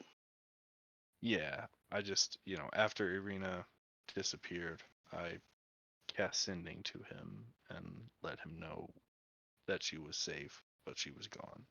Gotcha.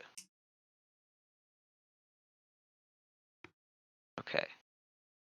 Before you leave, is there anything else to be done in Valaki or in that area?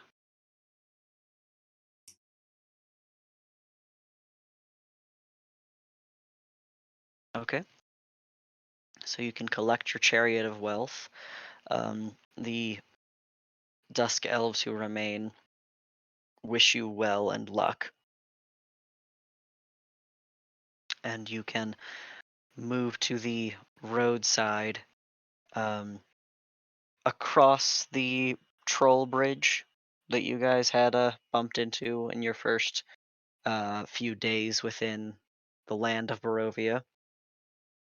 And within eyesight of the village and the ashy black clouds that hang over it and the large black birds that circle above the city.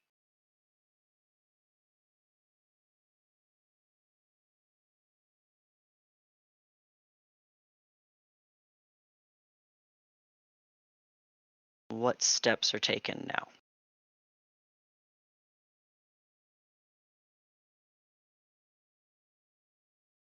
Yeah, I mean, I'll uh, head into town and head to Ismark's house and just kind of fill him in on, all of the story so far and give him more detail on like what happened to Irina.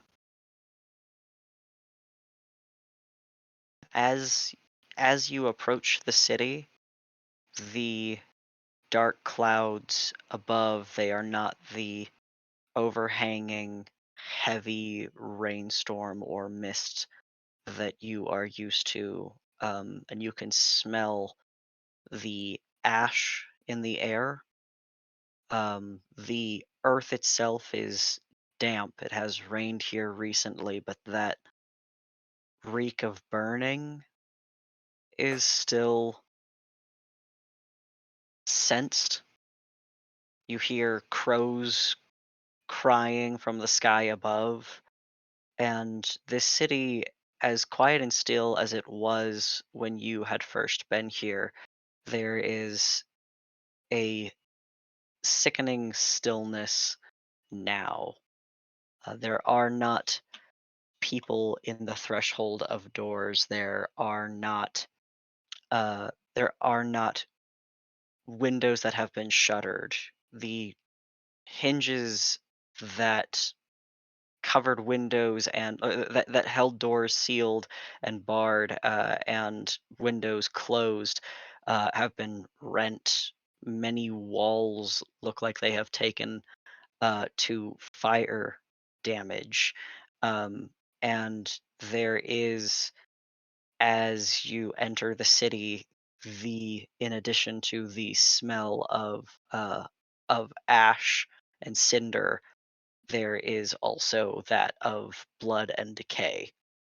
Um, the closer you make it to the road, the more you see the broken and limp forms of discarded and rent bodies of the people of this village, um, on the sides of the streets and within the houses. Uh, you do not hear any movement except that of the flutter of crows' wings as they peck at carcasses.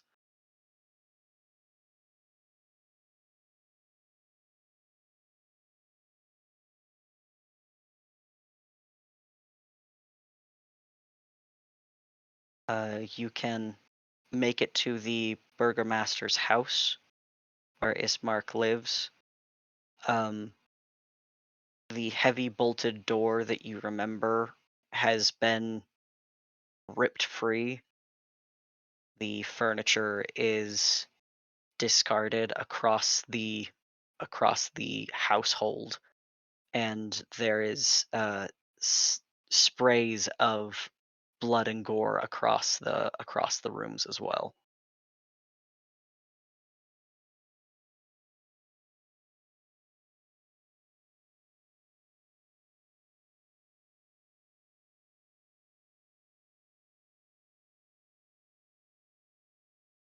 Would seem without,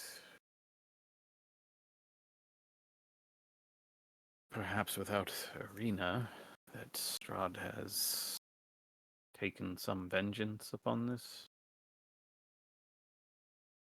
village. Perhaps we can find survivors. The church? Was there a church? Or am I thinking of Loki? Oh There no, was a that It was a was church here too. church. Yeah. Perhaps there. All right, we defended this church. Defended, air quotes. We can see what we can find.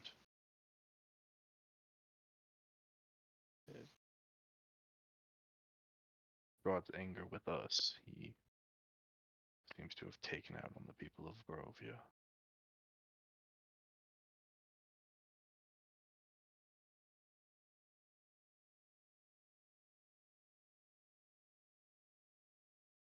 You can go to the church on the hill. Um, you find the shredded remains of Donovich's vestments, um, discarded at the threshold of the church.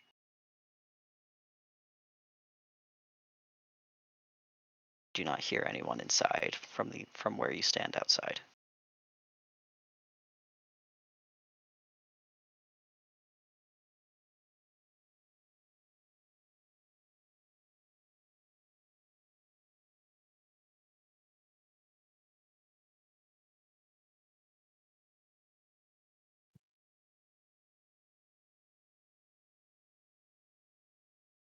Zazarak will head in, see if it's as grim inside as it is outside.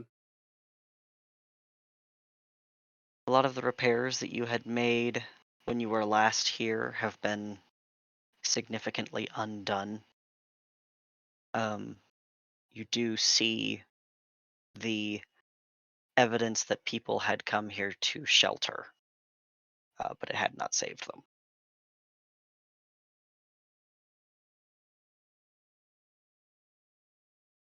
Zazarak will just turn around and walk out. And as he does,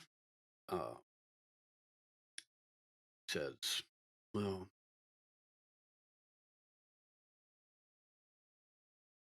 every day we wait is another day we allow this to happen.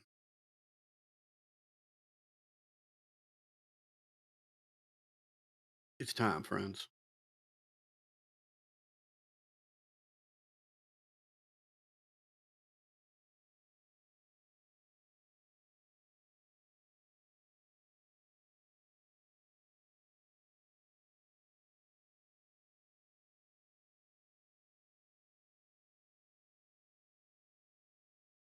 Well, should we head there now? Or the only cause for pause I would have is the ability to make use of a feast which would aid us greatly. That would require waiting until we can rest again. But Well, then, let's take this moment to steel ourselves, make whatever final preparations we can, but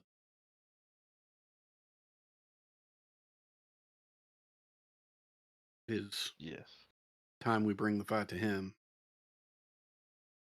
so he I stops agree. bringing the fight to others.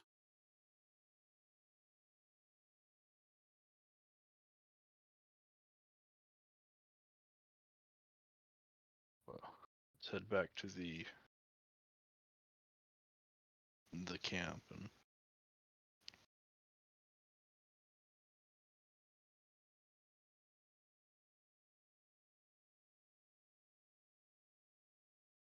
Well, I do say I would like input. If we wait until after we have rested, I can prepare this feast and we can have those benefits.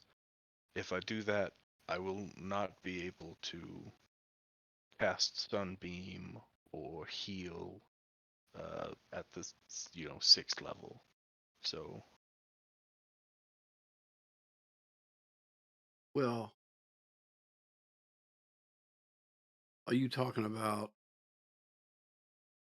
taking another long rest before you're able to yeah, create right this now feast?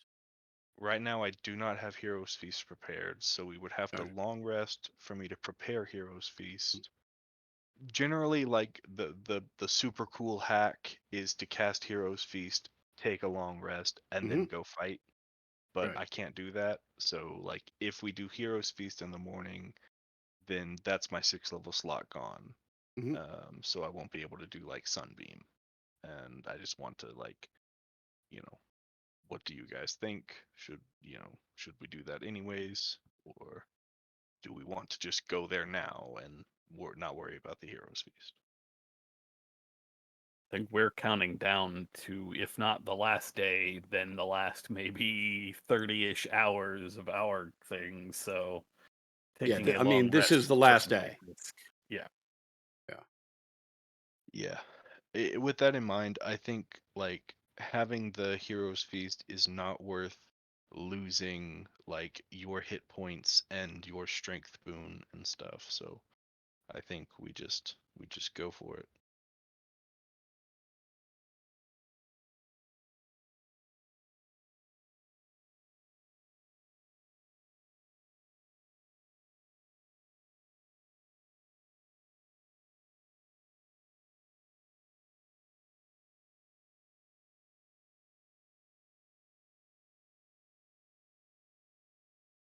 Okay.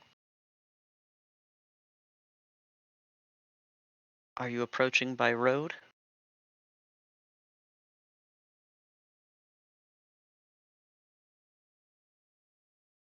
I mean, if we can find a path through the backwoods or something, I think that's worth a try.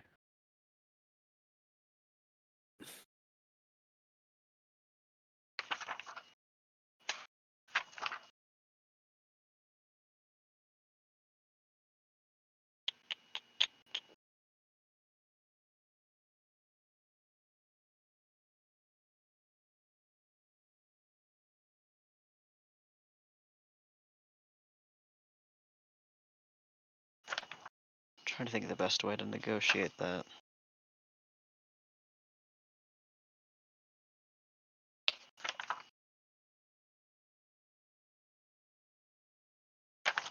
I think that would require a survival check, but the DC is going to be significantly high since the whole point of how this fortress is built is so that forces cannot approach from its rear. It's built into the mountain and chokes at its bridge. I can either make the roll or give someone assistance. I am trained as well, so I can make the check or assist. I've got high wisdom, but I don't think I'm trained in survival. So I think the two of you can do Well, it. Floof and I will help you out, Arium. Oh boy. We're trusting my d20s. Oh boy. Well, I mean, here's the thing: we can trust your d20s, right? Or, I mean, we can trust the fact that I'm trained in survival skill, but also have a 9 in wisdom. Yeah. Fair. Fair. Also, I will take like, that advantage then. Yeah. given the description that Max has given, like, if we don't see something, then we just don't see something and we go in the Right. front door. Yeah. So Okay, well, that's a 5 and a 2 on my d20s, so. Wait, this castle has a rear? What's that? everything's You got a said rear you. if you look hard enough. I'm sorry. You said this castle's in arrears. Oh well, then all we need to do is repossess the castle. We'll be fine. Let's get the bank involved. Not even a vampire can stand up to that. Different blood-sucking leeches. Mm-hmm. um, Arium, as you are all traveling effectively like eastward around the foothills of Mount Bartok, you are becoming overwhelmed with the steepness of the climb, um, and the imposing mists and cliff faces. Um, and again, like as you recall, with this castle set into the stone, where it sits between like cliff faces, even if you were able to climb this, which would take both tools, time, and skill that like you are suddenly not super confident that you have, um, it would put you like, well, at the back of the castle that would be against more mountain.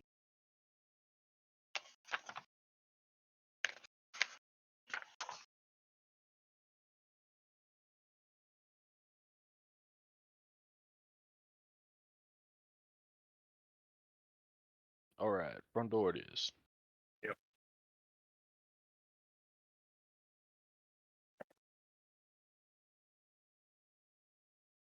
As you return to the road and begin climbing the paved path, notice the trenches that carriages have dug in this road. You notice the uh, what almost appears to be carefully kept tree line that makes this pathway clear. You leave behind the calling of the crows and begin hearing the echoing howls of wolves above you, echoing off of stone. And as the road switches back and back and forth, up the mountain, begin to see other markers on the road that you had not seen before. Pikes with speared heads set between stones and into the earth at every turn in the switches. You see Father Donovich, you see the shopkeep, you see Ismark.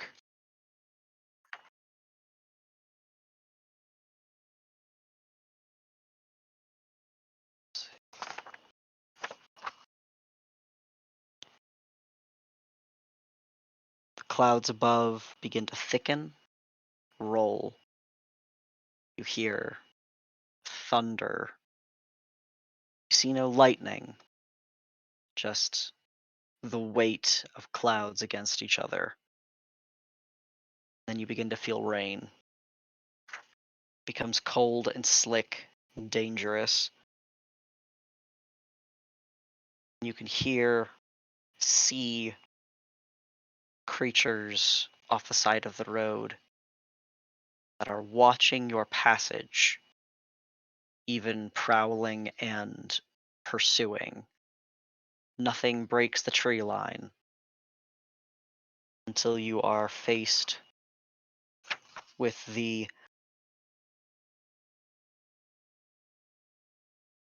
is it?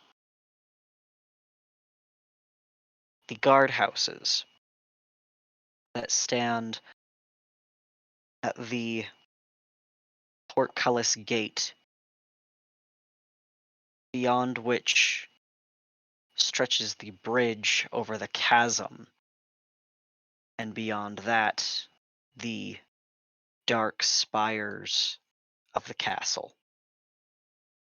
The wall, it's what is that? The western wall is indeed carved from the mountain, and you see the chasm stretches east and west from you, and then around in an abysmal moat, or what appears to be the sides of the castle that you can see.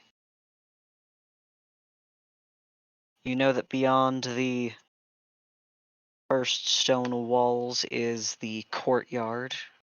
Beyond that, you can see the main gate from which you had fled in the first place. What would you like to do?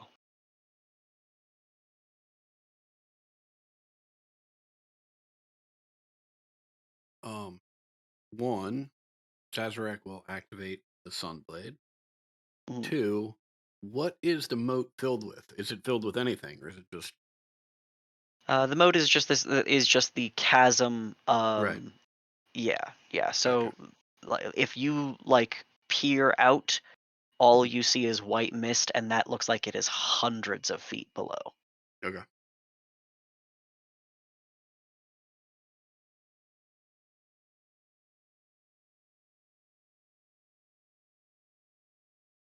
Did I mishear, or did you say that we saw Ismark and Donovich?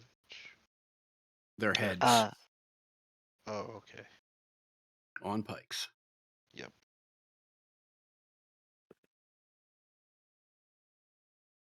Shall I was we? thinking it was like zombies or something. Shall we Alrighty. investigate these god towers?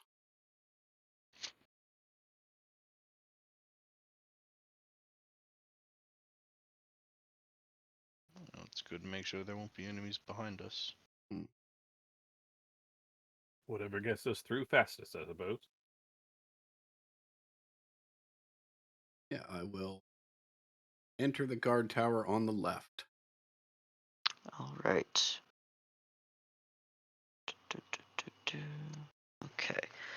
I have to coordinate some map stuff and see if you guys can see the map that I am being described in the book.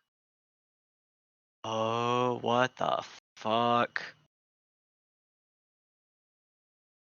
I know that's not a great initial start. Like, that's not a great sound, but oh, okay, I get I it. know you guys aren't going to believe that Strahd was hanging out in the guard tower on the left. Like, it's on.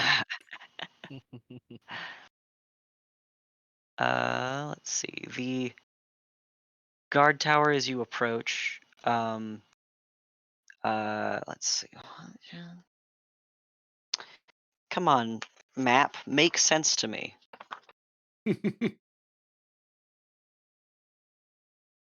That's so fucked. Oh, okay. Hold on.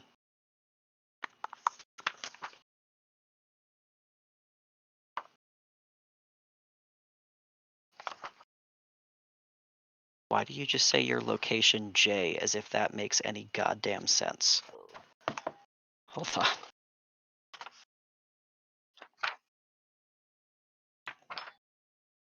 Are you telling me that a wizard's map isn't intuitively easy to understand? What? Well, I mean, because this particular map for Ravenloft is so complicated, I've spent a good few weeks reviewing it so it makes Mhm. sense. However, it just so happens that these guard towers are not something I really did a lot of revision on, and it makes zero sense. It's labeled with an entirely different category of labeling system, and I don't know where it is. However, given what I think that means, I'll make this very simple. You can wander around. So you have the portcullis between the guard towers, Mhm. um, and the you do see like the patch of earth that has been dug to fill in where Floof had dug you guys out the first Mhm. time. Oh wait, no, that's further in.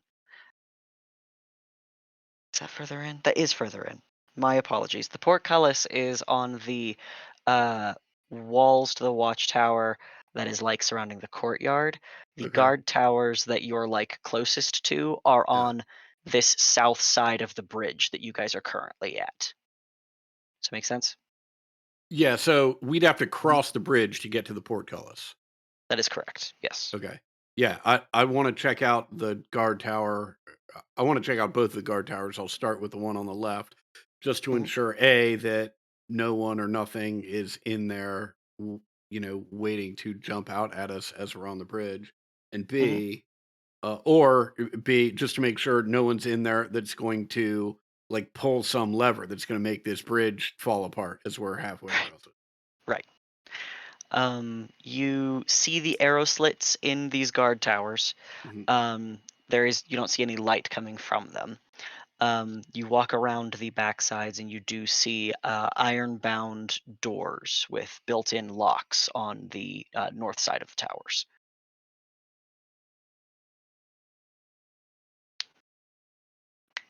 All right. I'll pull out some thieves' tools and try and pick a lock. Okay.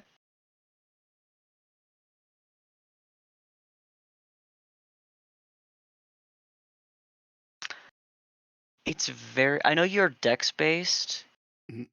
but you very standardly roll incredibly well on these, and that's so funny. Yeah. um, you do break this lock pretty easily for you. Mhm. Um, and the door gives way. It is dark inside. You see the stairs that spiral upwards. Uh, yeah, I'll take a quick look around initially and then head up those stairs. Okay. Inside, you see a decrepit and dust-covered skeleton. You see some torches that have been like stored here, Mhm. and a bow that's string has snapped. But this place has not been in use. Great. I will head back out. describe what I've seen to everyone and try and do the same to the tower on the right. Okay. You'll see the same lock and situation here. 15 will still be substantial for these mundane locks. Okay. Um, and and in the same case scenario, decrepit uses of a bygone era of utility. Great. So I'll head out. Well, looks like there's nothing in either of those that's going to jump out, try and get us. Uh, let's can't say the same for whatever's on the other side of that bridge. Let's make quick work of it.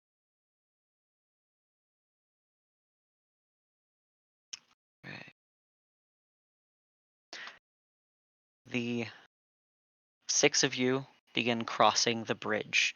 You hear the howl of the wind, the roll of thunder as you begin crossing the chasm below you. As you do so, you finally begin to see the sky light as flickers of lightning crackle between clouds and reach to other parts of the mountaintop. Octavian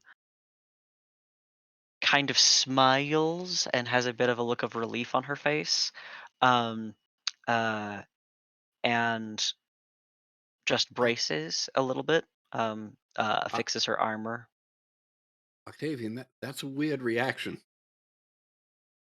What are you smiling at? She smiles to you, and you don't see any like mark of devious nature, Mhm. just like someone who is genuinely gleeful as she holds up her gauntleted hand, and little arcs of lightning begin snapping between her Ah, fingertips. all right, okay, understood. I think as much as I'm gonna. Let's get to the other side of this bridge.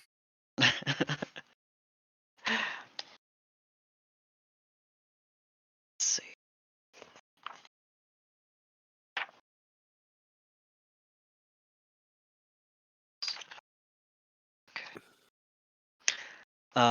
Before you, once again, like I had said, you see the portcullis between towers and the wall of this castle, the outer wall. You see beyond the portcullis there is the courtyard. Um, you also see, like I had mentioned, the bit of land that had been uh, replaced after Floof had dug under it Mhm. to set your previous escape. Bloof, you know what to do. And in one round, you have a path under the under the under the portcullis. And I think now is time for a map.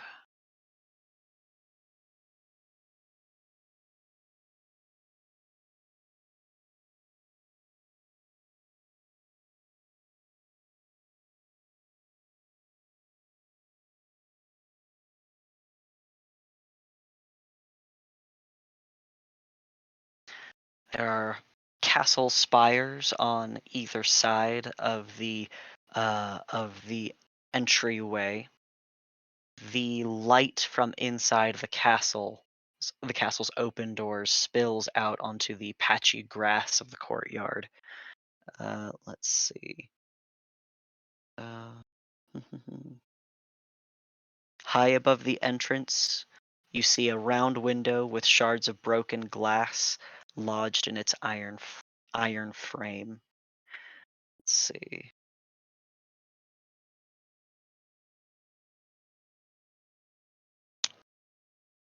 And as you get a little closer, you see many of the familiar structures that you had seen that were there at your first arrival have been replaced, and let's see the like figureheads of dragons once again in stone leer down at you. I will open those doors.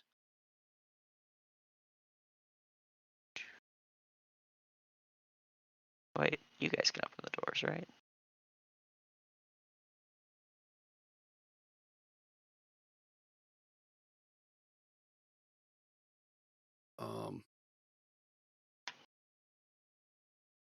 I'm gonna throw my first Hail Mary already, Okay. right? And I am going to instruct Floof, right, to start digging, right, and just go down, right, root around the foundation, and see if you can find some other way to either get in or break in or dig your way in, right? We're going to be going in through the front door, but I can communicate with him telepathically, right? And so maybe if he can find a way, right, then we can use it to get out. Do Right. you follow what I'm asking? Yes, absolutely. And Okay. I fully expected this to be a part of the game. Okay. It'll be a matter of figuring out how well that'll work and all that, but we'll Right. see. That we can adjudicate whenever at some other point. Like obviously, Mhm. it's also a function of like,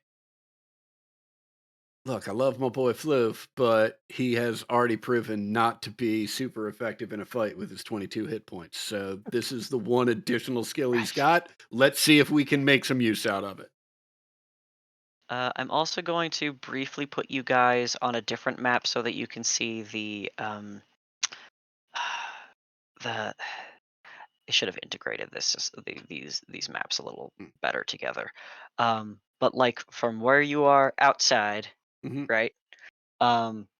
You guys have this view of castle wall behind you. Mhm. You have like the overhang of some of the building ahead of you.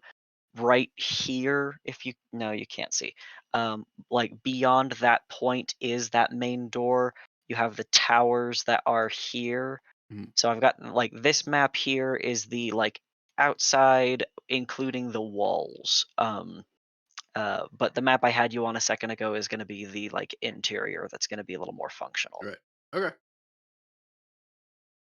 So I'll just go back to Mhm. that. Um, Brother, yeah. do you want to hold on to these scrolls, the Mask Cure Wounds and Revivify? Uh, yeah, sure. I can certainly hold on to those. And although, um, I mean, the Revivify I can certainly hold on to and make use of. The Mask Kill Wounds, at best, that will be a crapshoot. At worst, I might not be able to use it at all. Let me.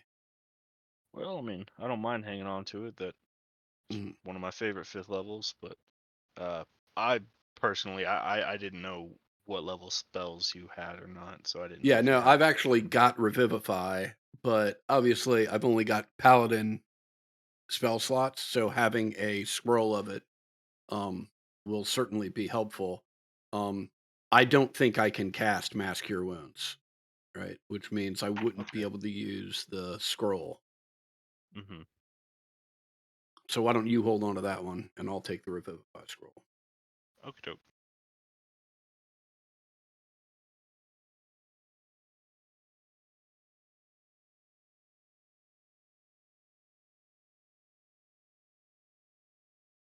Oh yeah, there's not.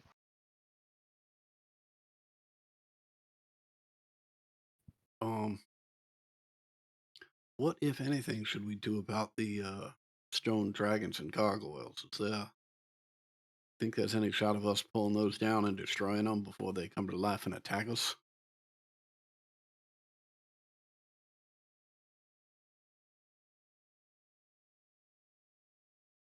I have no way of helping you with that. Hmm. I mean, I could hit them with a hammer, but I think it might be something just to, you know, we're not leaving this castle until the force that animates these things is dead. So All right. Well, uh, They let Unless us this in castle's last got a time. mind of its own. all right. But I guess we'll find out. We will walk in, and should they choose to engage, we will happily oblige. And Uh, yeah, we'll start walking in. the ornate outer doors of the castle hang open, flanked by fluttering torches in iron sconces. You see the second set of doors within that have swung open at your approach, revealing a grand hall that you recall that is cleared of the rubble of your past encounter here. You know what? Before we go through the doors, perhaps I should activate my trident. Read it.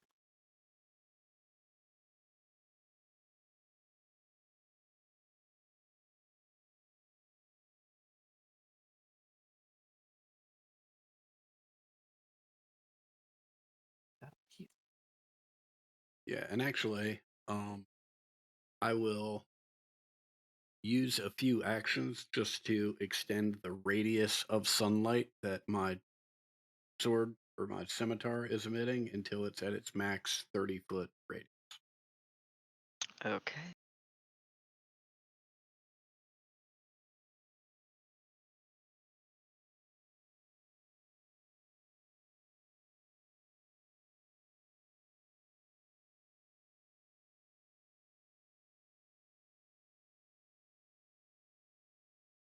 Godspeed, Blue.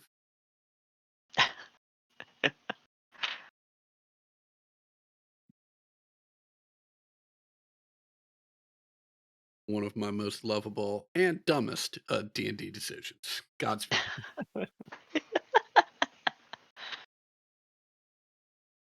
Man, I'm glad you didn't like take mountain combatant because that would have felt real shit. Right.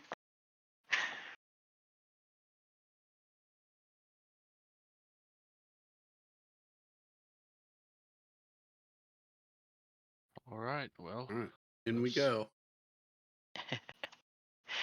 As you two enter, the draconic stone faces once again morph, open, and come to life. As they've been crawling down the ledges and edifices of this entryway. And we will get into our first initiative of the evening.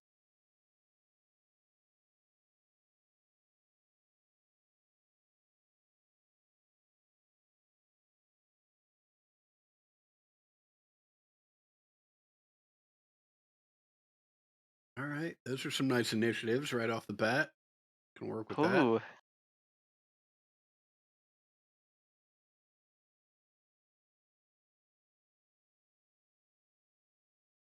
man, I get so spooked with the whisper rolls in Roll20 having been turned to green. Mm. I automatically assume something is wrong. Okay, Octavian, are you?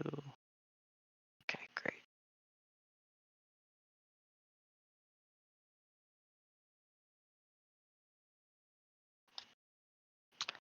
Actually, we'll just move on Octavian's turn per the standard. Zeldrin is up first. okay. They have surrounded me, and because I'll of say that, that the ones that are not like on the wall, right?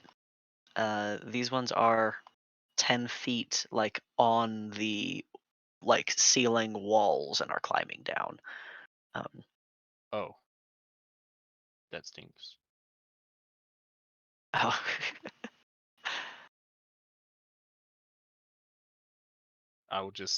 I will sacred flame the one that is on the ground next to me.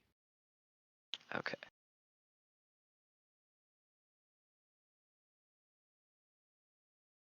Well, that is a 14 for that save. Plant your foot, and he is struck by divinity. Anything else for your turn?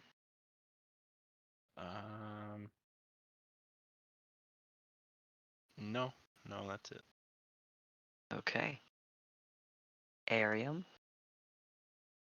I will spend a bonus action and turn into Rokea.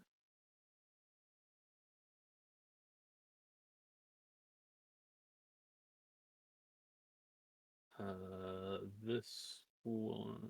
Nope. The one in the middle. The one that's closest That to it. one's 10 feet up.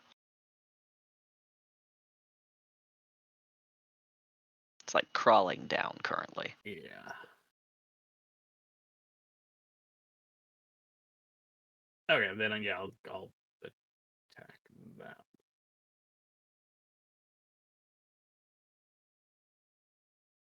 Yeah, that one's got the best.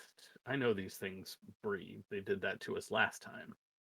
So I definitely want to end that one before it gets a chance to.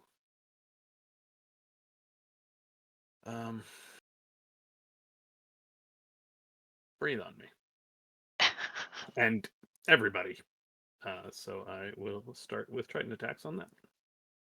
Okay. That's Ah, a 1. Okay. bummer. And that's a 3. All right. My highest D20. No, I have an 18 on my initiative. Okay, thanks, initiative. That's it for me. All right. Well, that's your turn. Yeah, Okay. sure is. Okay. Sure is. Zazarak, it is your turn next. All right. I'm going to try and take advantage of Arium's trident attacks and hope that in dodging those attacks, it will not be able to dodge me and my double-bladed scimitar. What the fuck? Okay. Apparently not. All right. Ow. Let's see, that's 32, right? Yeah. Mhm. Ouch. Okay. Struck. 16 misses. Okay. And with back end, That will hit. Right. Razor through some of its stone exterior. Uh, anything else for your turn?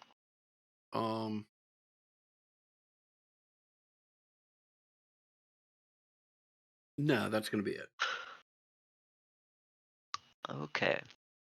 On your friend's turns, Octavian rubs her gauntleted and then her bare hand together. More static and electricity begins sparking from her grip, and from her steeled hand, she hurls a bolt of like concentrated lightning into the uh, creature above, and Victor likewise does the same with fireball or firebolt. Uh, With and fireball and kills us all. and then Esmeralda will strike at the closest one with her own little weapon. Just get a little bit of dice. Oh, sweet.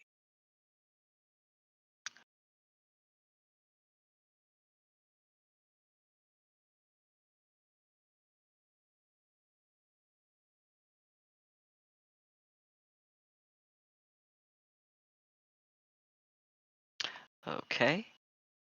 On the serpent's turns, these, let's see, the ones above are going to crawl down the wall and the corner here. Both of them. Get your little stick. Before simultaneously all four jaws open and bursts of flame curl from their lips and emulate the room. So we'll do it this way. We'll do let's see. Does that make Okay.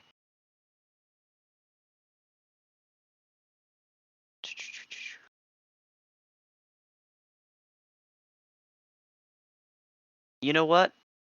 I'm gonna do this instead because I think that this will be slightly more interesting math and will be better than doing. Um,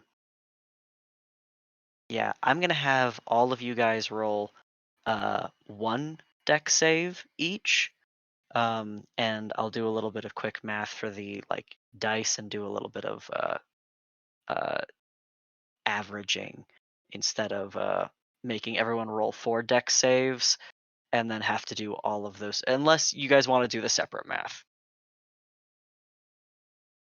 Whatever's easiest.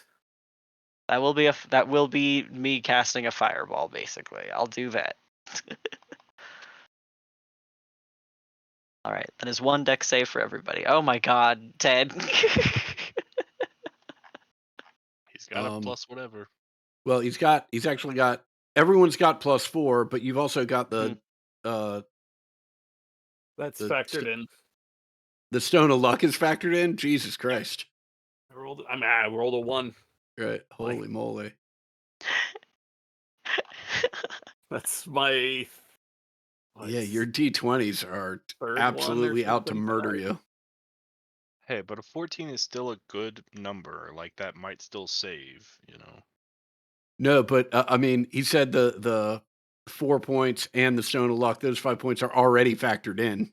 No, the Stone of Luck is factored in, not the Oh, the 4 Stone of Luck is factored in. Okay, I gotcha.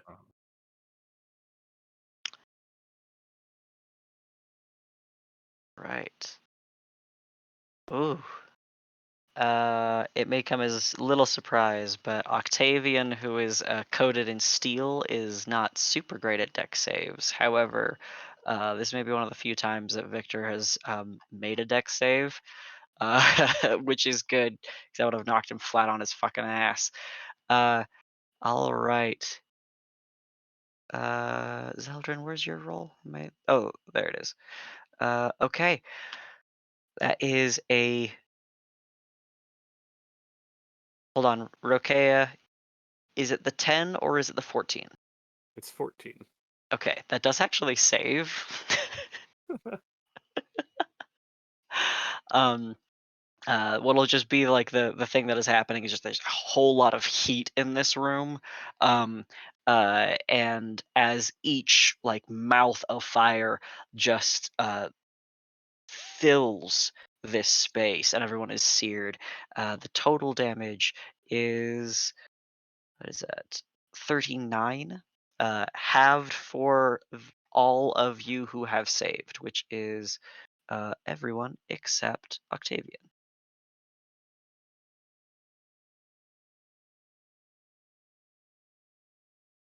Hopefully she's actually a tiefling and would have resistance.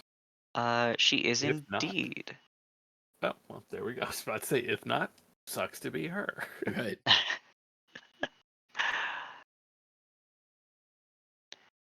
Let's see. What is the half of that? That's 19. 19. And then it is Zeldrin's turn.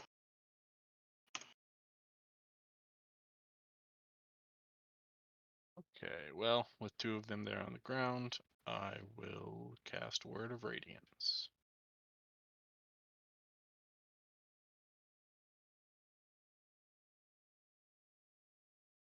Okay, one of them has failed.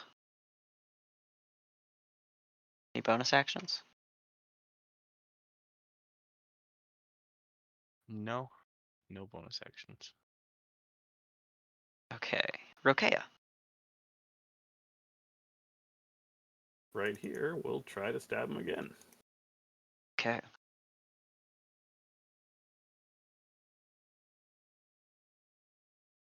All right, you managed to skewer him that time. And take him to the ground. Yep, he got pretty fucked by that crit earlier. Hey guys out there, and try to hit this thing. Hmm? The next one. The next. Mhm. Oh, and at the start of my turn, I regenerate because of the red Yeah, hell thing yeah. of the thing. Shard of the Raven's Heart. Okay.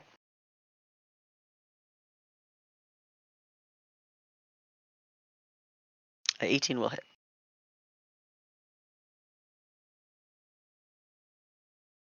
Okay. And as a bonus action, I will activate the Ride of the Storm on my predatory check on the claws. All right, and that's the bonus action. Okay. Zazarak. All right. I will take a step up and do that thing that Ariam and Rokea and I do and just attack whoever he was attacking. An 18 hits. Okay.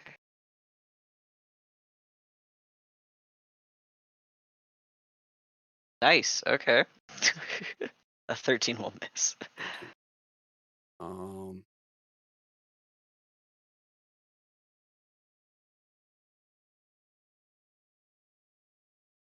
Lord, that's a weapon. Jesus. yeah. And that will be my turn.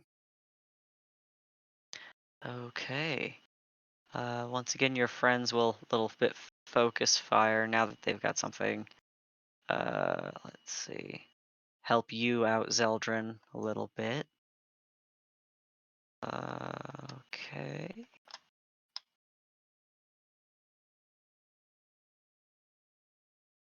Victor, does Firebolt even do anything against these things? That seems very stupid. It's your cantrip. It's fine. Okay. Alright. Strike from the silvered steel from your ally, and then the little stone dragons get to roll there. Okay. Will snap their sharpened teeth. And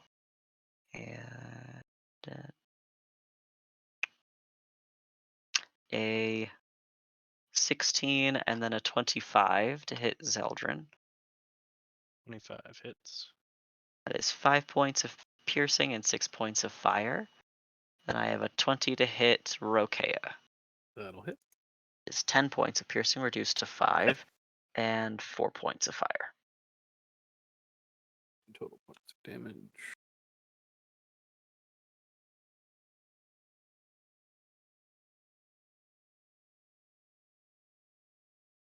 And then it is Zeldrin's turn. Okay.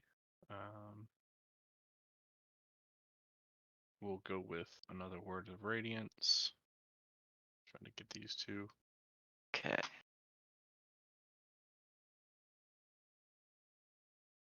Wow. That is disappointing. Neither of them make that save. Neither of them break a 10 on that save, actually. Oh, that's appointing then. All right. Anything else for your turn? No. Okay. Okay. Keep on. Well, heal. Sorry, I just want to double check that. I don't have to activate that. It just happens, right? While you are wearing it, yes. And attuned to it, right? Mhm. Yeah, while attuned for Sense-Ted. Okay, then I will stab this statue. 19 will hit. Oh. That will also hit and certainly finish that one off as well. Yep. Okay. I will move over here and clog this doorway. No one's going there, right?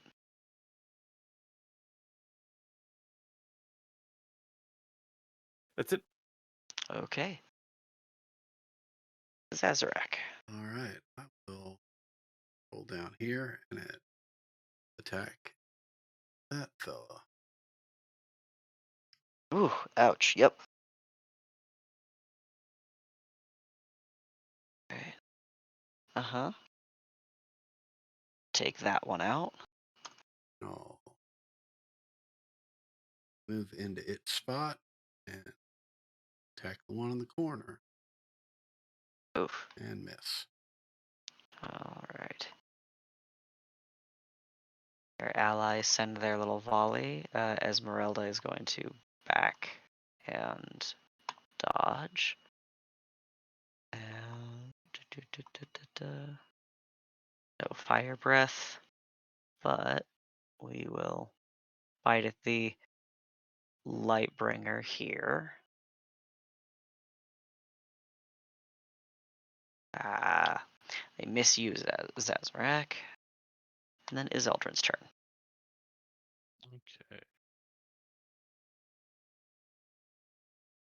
With just that one left, I will Sacred Flame instead. Well, that time it did save. Right. Rokea? My turn. I will trident. 16 misses. Yep, I will try again. 20 will hit.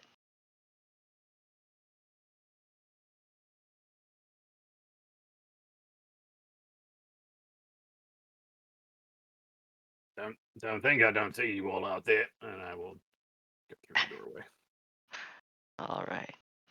The gargoyles that you recall from before are indeed standing as statues on the rafters above, like sort of squatted with hands on knees and wings sort of folded behind them, completely still. And Zazarak, it's your turn. All right. Swing at the one in front of me. Okay, that will hit. Okay. Again. Ouch. Okay. Backhand. Let's see. That's 28, 30, 1. Okay, that's enough. That is enough to kill him. Okay. And I will likewise sort of run through this door. All right. We are gonna keep our initiative and have your allies move into the room beyond as well. 1, 2, 3, 4, 6. That'll be that. And since since you have all been to this room, you are all in expectation. There is no surprise or anything, as your entrance is then assaulted, I guess, attacked. You are attacked.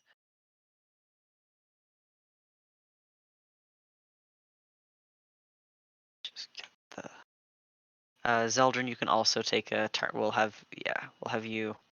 They're not going to beat you into initiative, so you can take your turn while I roll them in. It's a dumb reason to roll a natural 20. Okay.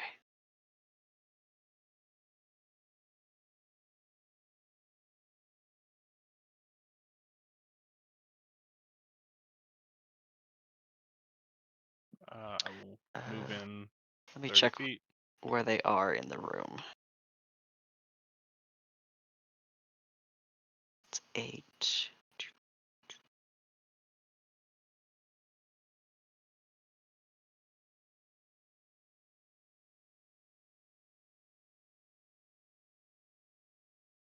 Okay, why would you have an entry hall and not tell me how fucking high up they are?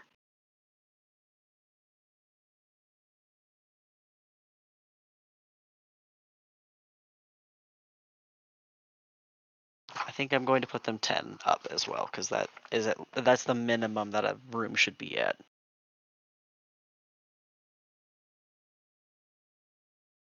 Okay. I will cast a spiritual weapon, just at second level, Okay. next to this guy. Okay. For 13 force damage. Ouch.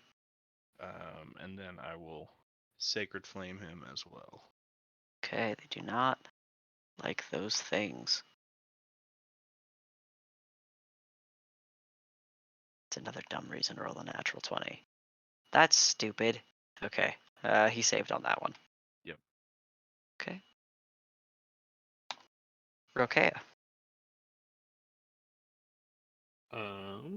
How many of these have come down or in reach? None of them. Yeah. None of them have come down. Okay. Then I will just.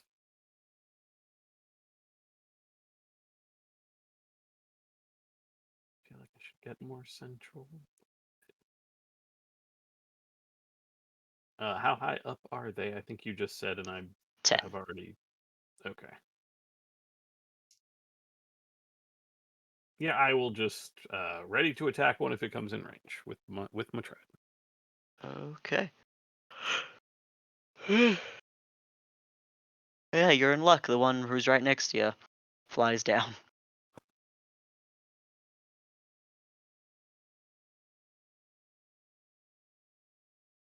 A 17 hits.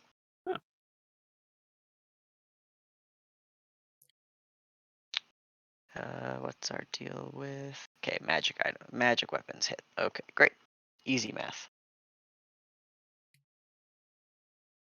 And then it is their turn. Let's see. Rokea, that is a 22 and a 20 to hit you. Will hit. Okay, as it comes down with teeth and claws clattering into your hide. 5 points of piercing, 7 points of slashing. For Zazarak, 3 is 5. you batter with your lightsaber Mhm. back the incoming attack. Let's see. One of them strikes Esmeralda, and the other is about to crash into Octavian, but her gauntleted hand emits a field of force that protects her.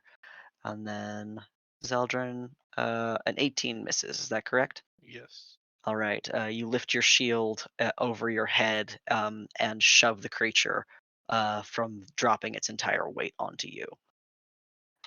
Zazarak, it is your turn. And these things are all on the ground now. They are within stabbing reach now. Okay. They're all kind of like flying ish, but they are Gotcha. within reach now. All right. I will take swings at that dude. Ow. Okay. All of this is hitting. Ow. Okay, that one is cut through. You find like each attack is just pulling further and further through this stone body until it is molten in 2 pieces. And I will peel around and move to there.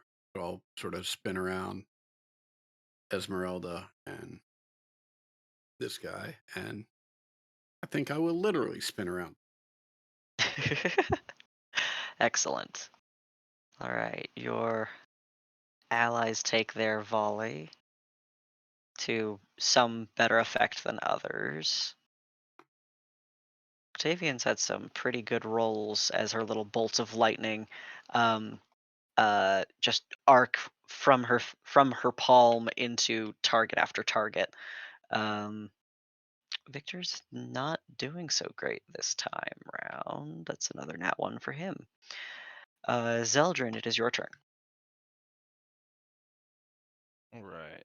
I will let the spiritual weapon come down and hit this guy, Ah, and then, oh, oops.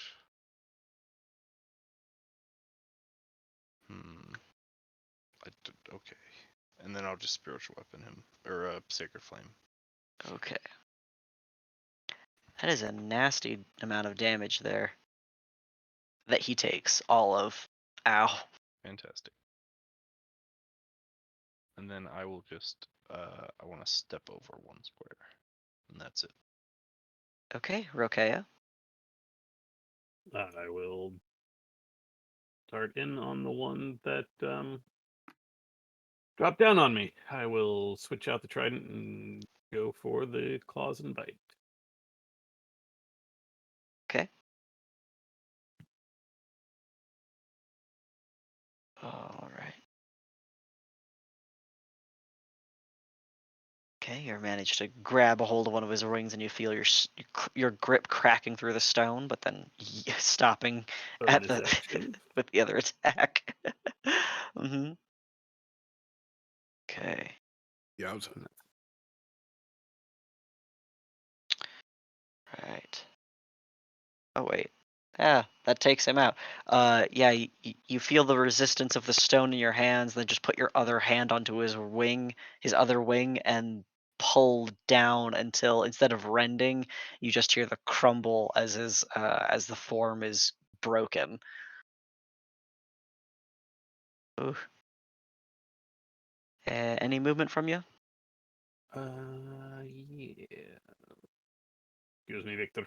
I need to throw. I don't know who that is. Out of the way, Victor. Need to get through here. Move it, move your little noodle arms back.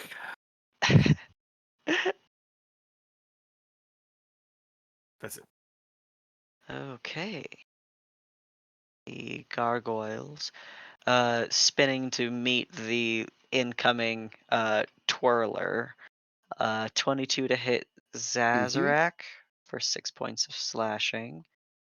And then for Zeldrin, you're able to shove him off after his first attack, but not after his first attack, but not before he's able to claw into your arms with a 23 to hit. Yeah. For 7 points piercing. And it is Zazarak's turn. I think I will take aim at this one right up here. Oh, I forgot about him. He didn't take a turn. Oops, my bad. Yeah, you can hit him. Do you want to take the opportunity now? It would be their turn anyway. Oh, he missed you on both attacks. Okay, fair A enough. 1 and a 2 on those dice. Yeah, well, sucks to suck, my man. Yeah. Eat it. That'll hit. And again. And back in. All right. What is that? That is 35, 37, Yo, this is 47, this is 52. Oh, fucking wild. immediately, that one is cloven in twain. Head off, wings removed.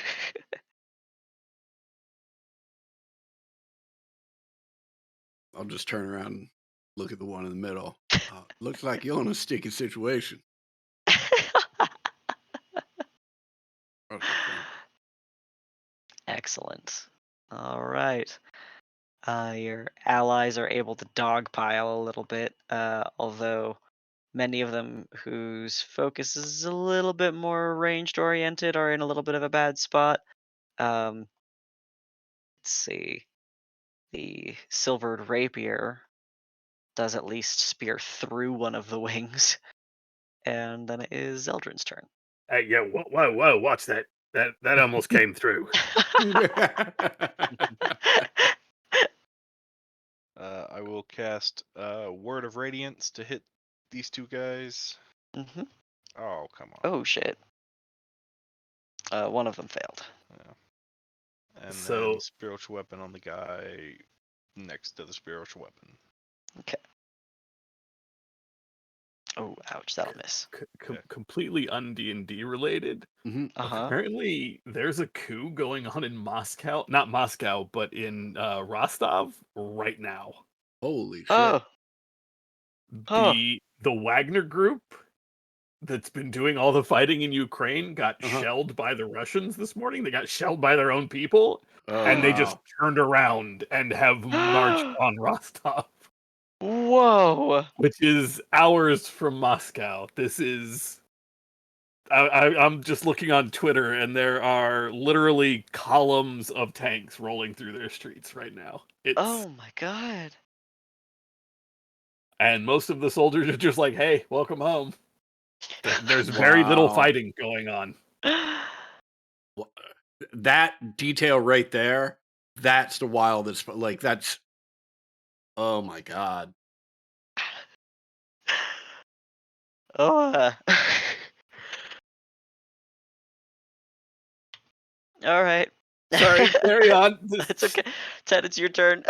Okay, there's one in between us all here. hmm I will put some claws in that thing. Okay. Okay. Grab him by the tail, and the tail's removed by force. All right. He's still up, but severely wounded. Then he gets the second attack. That's All right. that's that'll miss. Miss. Yep. But I have a bonus action. Right, you beat him over the head with a tail. I think this is gonna kill him. Yeah, he's dead. Out. Okay. The last one remaining. Once again, continues its scrabbling claws and teeth over your shield, Zeldrin, but to no avail. And then it is Azarek's turn. All right. So, roll up on him. Yes. That will hit. All right. Okay. As it is Yeah. so deeply focused on your brother, you are able to skewer it through its rib cage. Since it sounds like it's a Zazarak move anyway, I'll take the swing at the back end at the corpse. Just cut it in half again. Right. Take that. Oh, I guess you took that already. Oh, well, all right. All right. How's everybody Um, doing? Fine, good, tip top. Yeah, you look good. attuned to the crystal, Rokea, you feel like It's not going to backfire at all. you feel like you feel its warmth, and you feel the very light pulse of, like, you've been in combat, so your rate has accelerated, but you can feel this like steady beat that's like coming from this stone, like where it is touching your chest, and then also feel it like in the stone beneath your feet as well.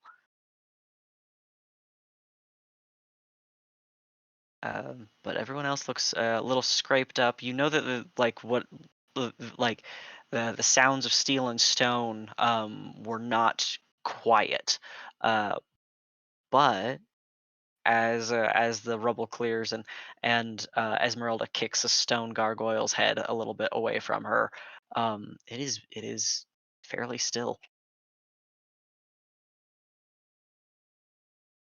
Right. I remember this way is the dining room. Mm-hmm. Might as well pop in there, clear it out, make sure there's nothing behind us, right? Yep.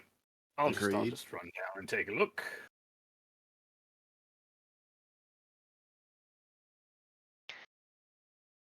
You once again are within the dining hall with its enormous chandeliers and long table that is laden with a different meal than what you'd seen before, but still fresh and aromatic.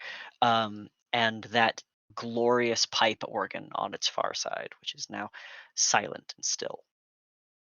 Completely ignoring the pipe organ, looking at the table. Yep, I'm coming back for you. Don't you worry. Don't have Tom now, but we'll be back. I'll be back. It'll be fine. All right. Well, room looks empty. I will close the door just to be safe. Okay. Do I have some way I could?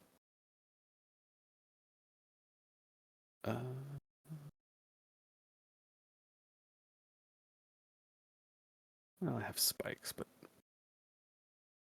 that. Right. Hey, Zeldrin, when we was here last time, which way did We got through there. Rahadin run? Through this door, there's a hallway and another door. Think that way's worth going first? Or should we just kind of go up?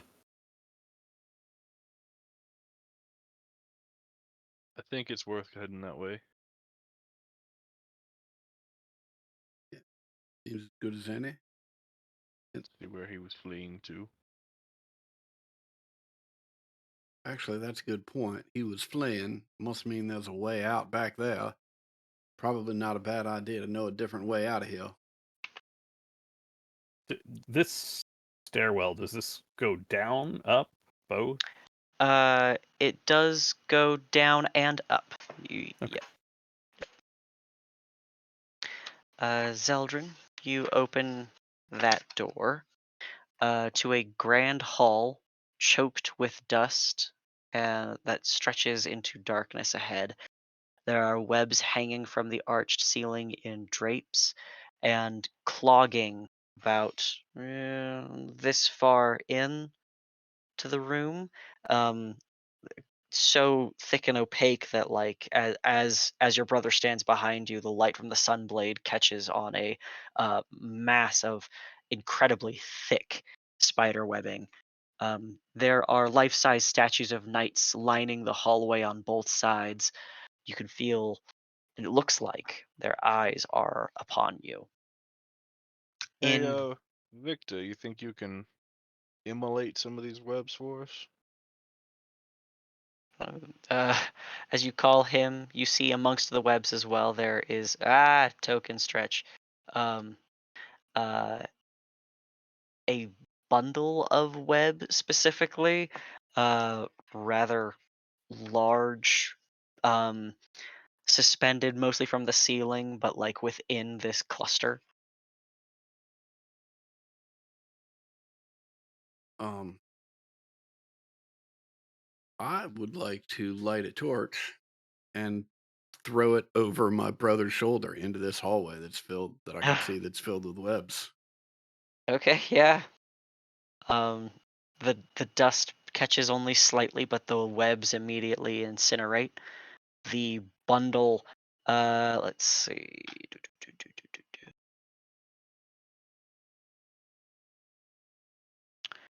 The bundle under the heat begins to squirm and writhe, and groan and shriek.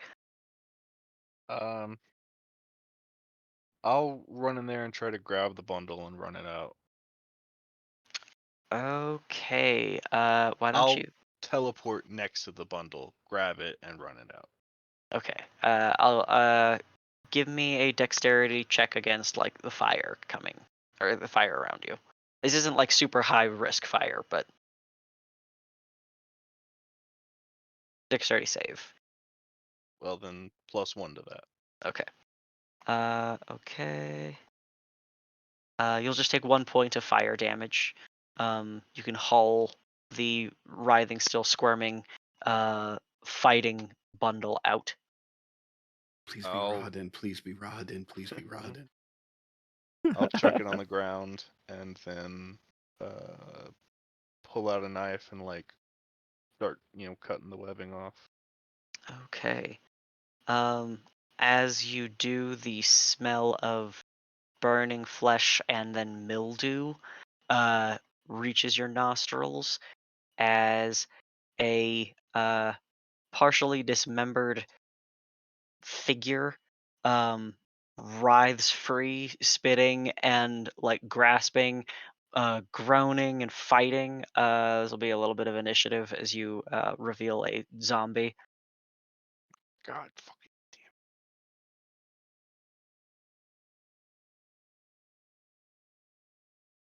I'm not super worried about this zombie. doing a whole lot against you guys, so I'm not even honestly gonna bother rolling in anybody else. Please open the zombie character sheet.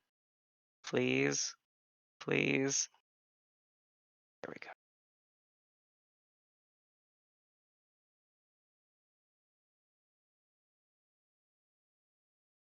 Okay, Zeldrin, you are first. Big flame. Okay, he does fail, takes 13 points of radiant damage, still screaming. Bonus action, I guess? No.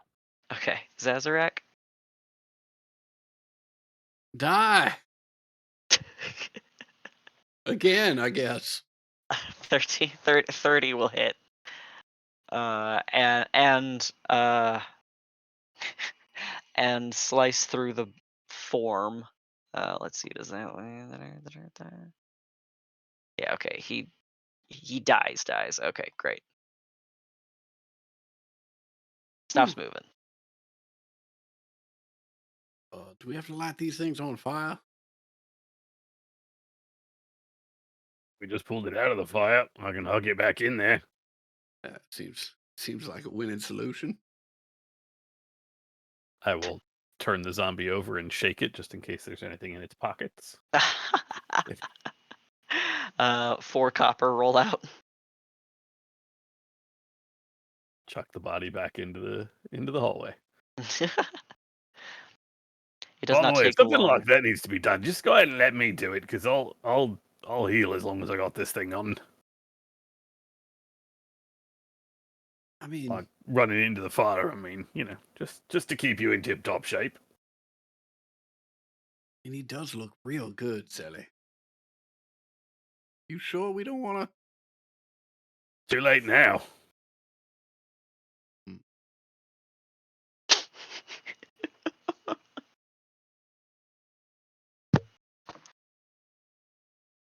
Well, Right. just wait here a minute for the flames to die down. Yeah, that does not take long. Like 2 minutes tops. Smoldering ashes, but it's certainly safe to walk through after the massive web is burnt through. Right. Oh. Damn it. Just trying to grab my token.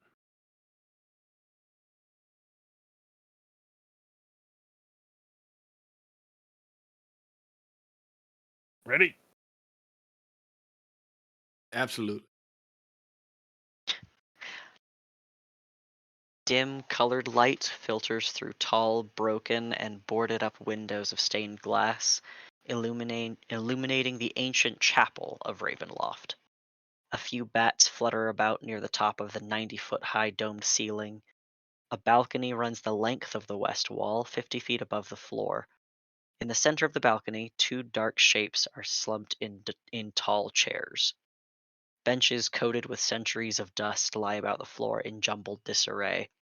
Beyond this debris, lit by a piercing shaft of light, an altar stands upon a stone platform. The sides of the altar are carved with bas reliefs of angelic figures entwined with grapevines. The light from above falls directly onto a silver statuette.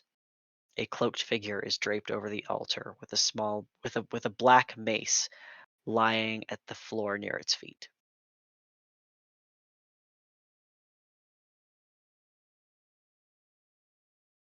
In here, Arden. I don't see him.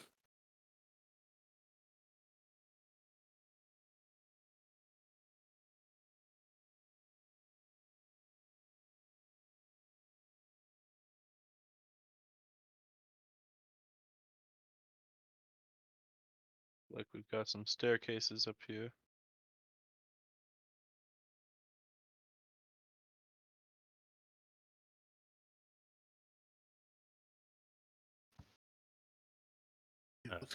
What's going on with this figure here? I don't know. I will pull back the cloak. You see a not super ancient, but very much old and dead corpse of a person with like a scruffy little beard. Um, Probably died kind of young, um, very skinny, with like light blonde hair.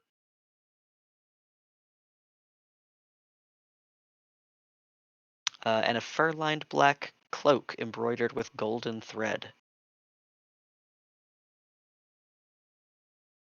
Any particular pattern or just fancy embroidery? It just looks highly valuable.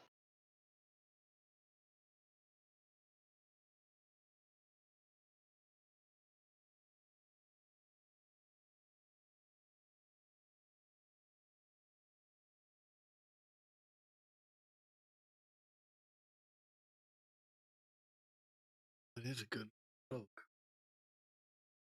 I mean, he doesn't need it anymore. I'll pull it off. Just sort of lift it until the bones fall. Yeah.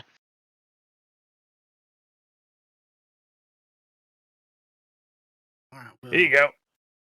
yeah, I'm not proud. I'll put it in my pack. Is there uh, anything else on the altar that's recognizable?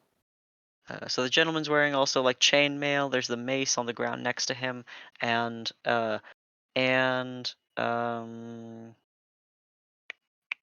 the silver statuette that sits on the altar. Uh, is the statue anything recognizable or just? It is. Hold on.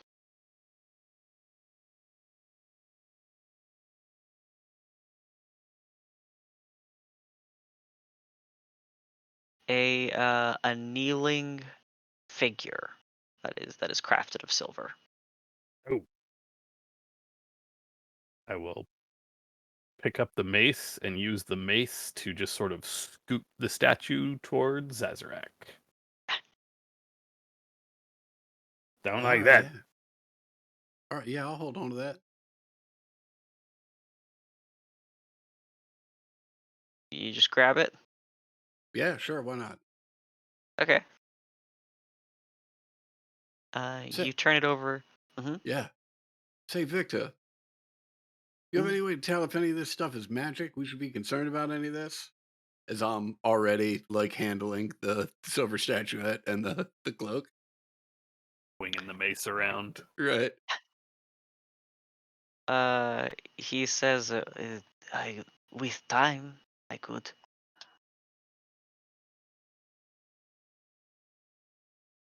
I'm sure it's fine. Hey, what's The this on the s- bottom of this statue? the statue itself is very clearly like a someone who's in like a cleric in vestments, kneeling in supplication, like hands upwards, in prayer. Um, like you feel its weight, and you also feel the weight of the air like around it when Mm. when you have it. Uh, on second thought, Victor, maybe you should take a little time. Correct me if I'm wrong, but this thing feels weird, doesn't it? I mean, like you would expect the item itself to have weight, but the fact that there's some atmosphere around it that also has weight, like you can feel it, right, Victor? And I'll hand it to him. He takes it in his hands, and you can see is like he's almost not like strong enough to hold it, and almost drops it immediately. No, here, Uh, you see what I'm talking about, though, Victor. Noodle arms. All right, now,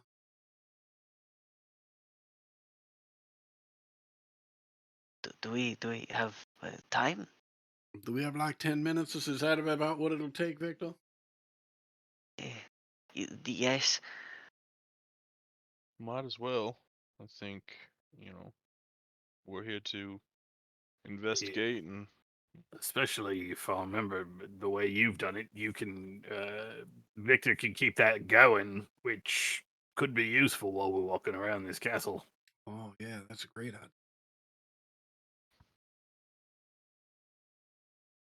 Well, do we want him to detect magic, or do we want him to just identify this thing?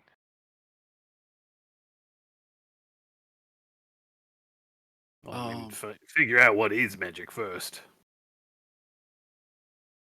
I mean, it's magic. well, why don't we do this? We know this thing's magic. Why don't you identify this? And then, as my brother was saying, we can take another 10 minutes. You can cast detect magic so that at least that'll be up while we're walking around in case we run into anything else. That sound Sure. reasonable? He nods. So you want him to identify the figure, right? Mm-hmm. Mm-hmm. And then cast detect magic. Is it Okay. just the figure he identified? Uh, Or not identified as in the spell, but said, "Hey, this thing is magic." Is it just the It statue, so far it's or the is there only another thing that effect? right. So far, I think that's the only thing that he said. Oh yeah, this is definitely magic. Got it. Okay. yeah, at least by like Zazarak could even detect that this thing had power to it. Anything else that would be examined would need like literal examination. During this 10 minutes, I'm gonna also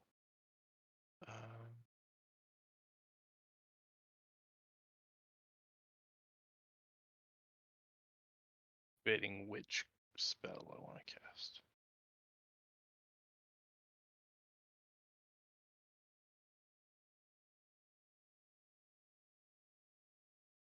Hmm.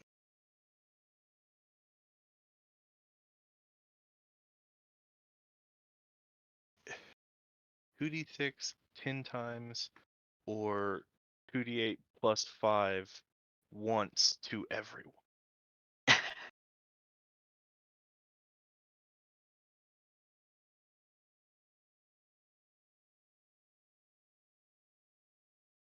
I'll use the lower spell slot for now. I'll cast a prayer of healing during this time.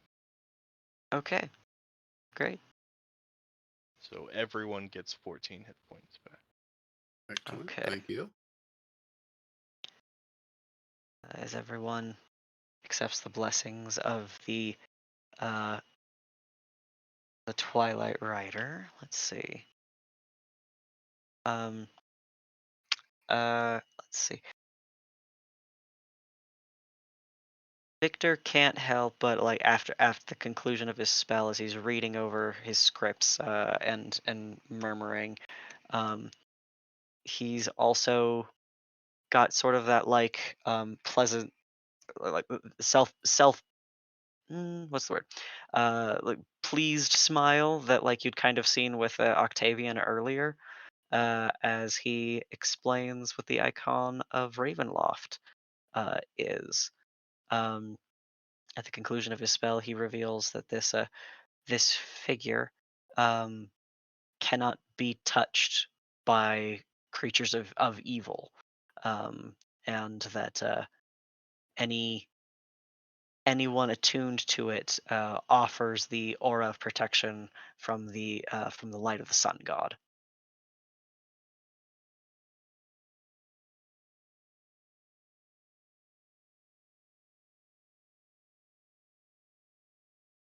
Well, it makes me kind of regret casting that spell just a moment ago, but what do y'all think about taking a short rest? I think this would do us more good than these pipes.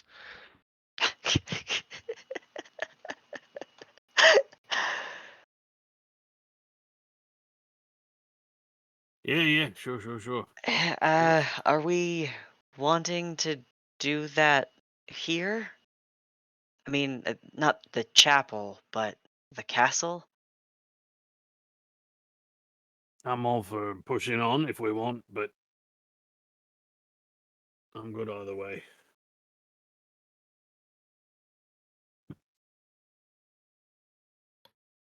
Well,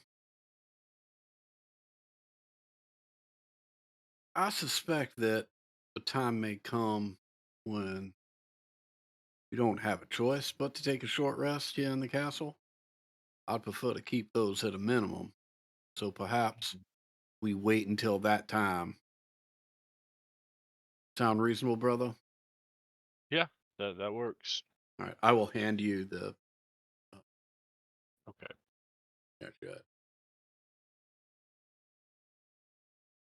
And I'll take the second if we're also gonna have Victor ritually cast detect magic, Mhm.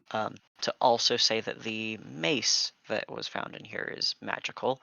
But I'll write all that down in my notes. But this is where we're gonna end session for tonight. Okay. All right. Yeah, good.